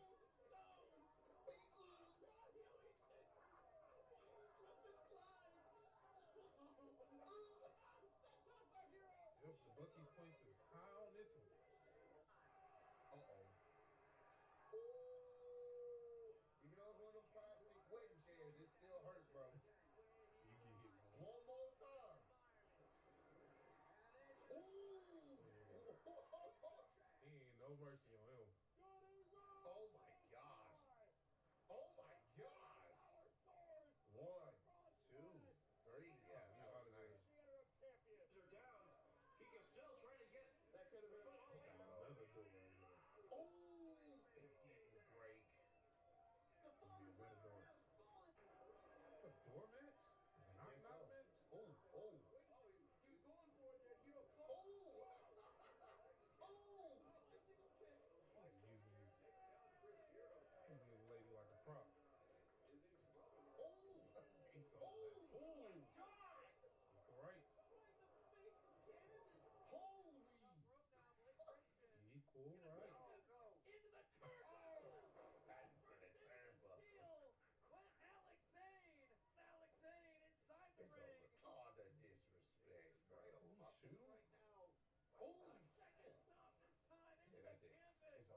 Florida Atlantic. Oh, his guy got it in a choke. Yep, so you're wrecked. She out of there. Yep, that's it. She out of there. Yep, that's She out of there. That's it. That's it. Masha doing her best to cut off That's the it. circulation. Yeah, weight too. That's it. And she's That's out. it. These two competitors. Bro, look at the ladder, bro. He's the rope is holding it up. Wait, what? That's technically cheating. What? You gotta be kidding me! Detective James just toppled the ladder, sending Ken Broadway to the He's not supposed to hold that. Bro, hell no. Get another Bro, ladder. it's a fresh ladder right here. Bro, that's fucking lame. Cheat. That was cheap. Alright, bro. Cause like, Escalando las cuerdas. That sound about right, man. Oh my god. damn. That's one of them heavy duty old school tables too. Yeah, at the church. I see how it broke. That's the one that you use for breakfast when they feed you. Yeah. They serve you. To go through a table and already get enough use for breakfast when they feed you. Yeah. They serve you. To go through a table and already get another move put on you is just downright bad. Ooh, yeah, that's it. 1, 2, 3. Ref, if you don't just goddamn. Oh shit, they had the pyro ready. The flames. Damn. His mask got ripped off His too. mask got ripped up. Holy man. Dog, That was crazy, bro. that was definitely crazy for real. I told you, man, always an OG moment in this mug, bro.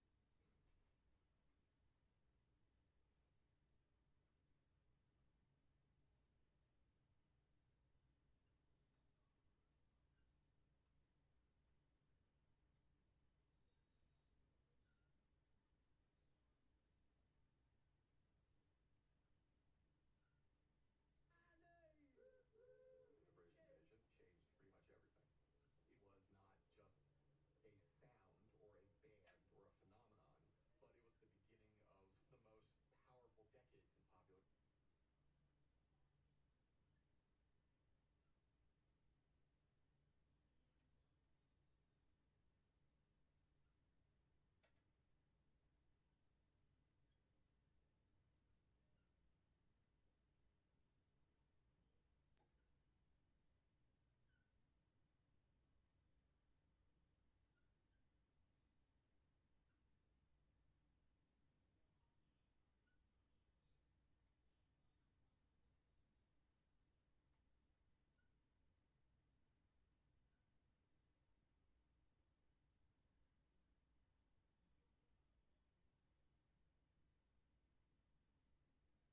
Moment, the split second as the shot was fired.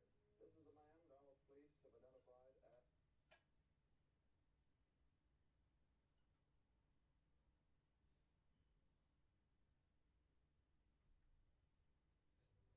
next period in our history will compete in the economy. In the end, we couldn't defeat the Soviet Union militarily, but we could demonstrate that we had a much better, attractive society. The United States of America wants to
going any better. Thousands will be on hand for that motorcade now, which will be downtown Dallas. A number of my classmates were gone. They were at the parade.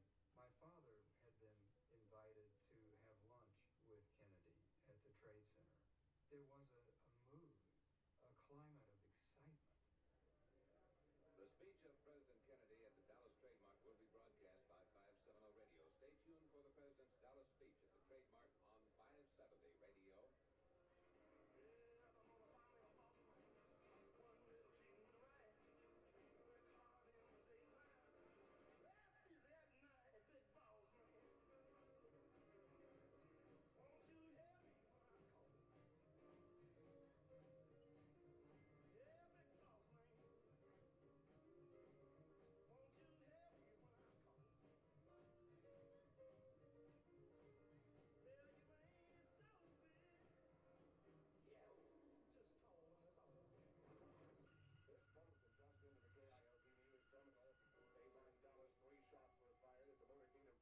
day in downtown Dallas.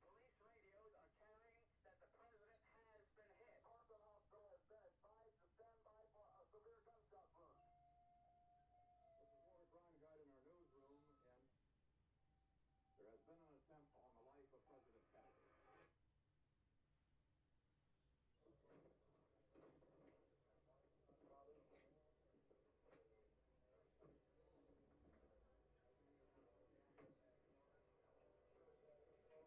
Kennedy. Let's turn the mic on. I can't hear you, Johnny. What do you want? You want me to move back a little bit? Is it all right now? Is this all right? Ladies and gentlemen, I'd like to introduce to you the chief cameraman and assistant news director of WFA television. This is Bert Schiff. Bert, we have brought the people pretty much up to date. Would you tell them exactly what you know as of this point? Well, Jay, I was standing at the trademark waiting his arrival there. All of a sudden, we saw them approaching. They didn't slow down. Matter of fact, they were going 70, 80 miles an hour past us. And then I jumped in a police car and went to park them.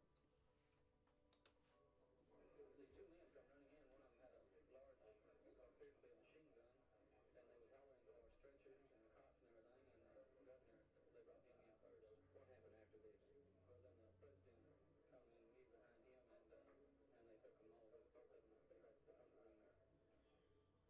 Albert Thomas, Democrat of Texas, is standing outside the corridor of the emergency room, said he's been told the president was still alive, but in very critical condition. The president has not arrived here. A group of Secret Service men and other officials have gathered where the president normally would enter and discussing heatedly with one another some subject or other. Of course, we have no idea what. Now, here's an announcement from the platform. Mr. Eric Johnson with an announcement. It is true that our president, Governor Conway, the motorcade have been shut. We shall tell you as much as we know, as so as we know anything.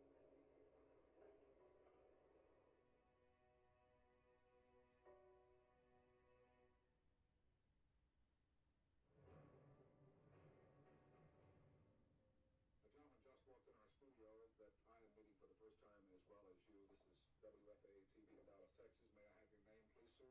My name is Abraham Zapruder. Mr. Zapruder? Zapruder, yes, sir. Zapruder. And would you tell us your story, please, sir? I got out and about a half hour earlier, it was a good spot to shoot some pictures. 5-year-old boy and myself were by ourselves on the grass there on Palmer Street, and I asked Joe to wave to him, and Joe waved, and I waved in the mix. Man, that's all right, sir. You were right, Charlie. As he was waving back, the shot rang out, and he slumped down in the seat. And then all of a sudden, this next one popped, and Governor Conway grabbed his stomach and kind of laid over to the side.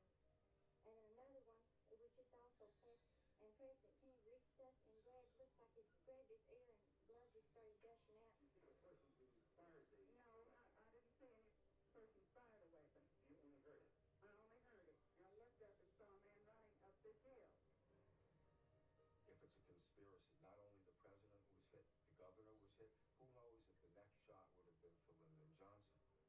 Johnson pulls into the emergency bay at Parkland Hospital. 4 agents reach in, and they grab Johnson and pull him out and start to run him down one corridor around looking for a safe place. Mr. Johnson, his whereabouts are being kept secret for security reasons. If anyone knows where Mr. Johnson is, it is not us at this moment. There was a signal moment in our cultural history. Suddenly it occurred to us the right thing to do is to turn on television. The reports continue to come in, but in a confused and fragmentary fashion. President Kennedy has been given a press transfusion at Parkland Hospital here in Dallas in an effort to save his life. It was odd because there were no commercials. It was just a continuous experience. The 2 priests have entered the emergency room at Parkland Hospital where he rests after the assassination attempt, which now was about a half hour ago. Absolutely shocked, stunned.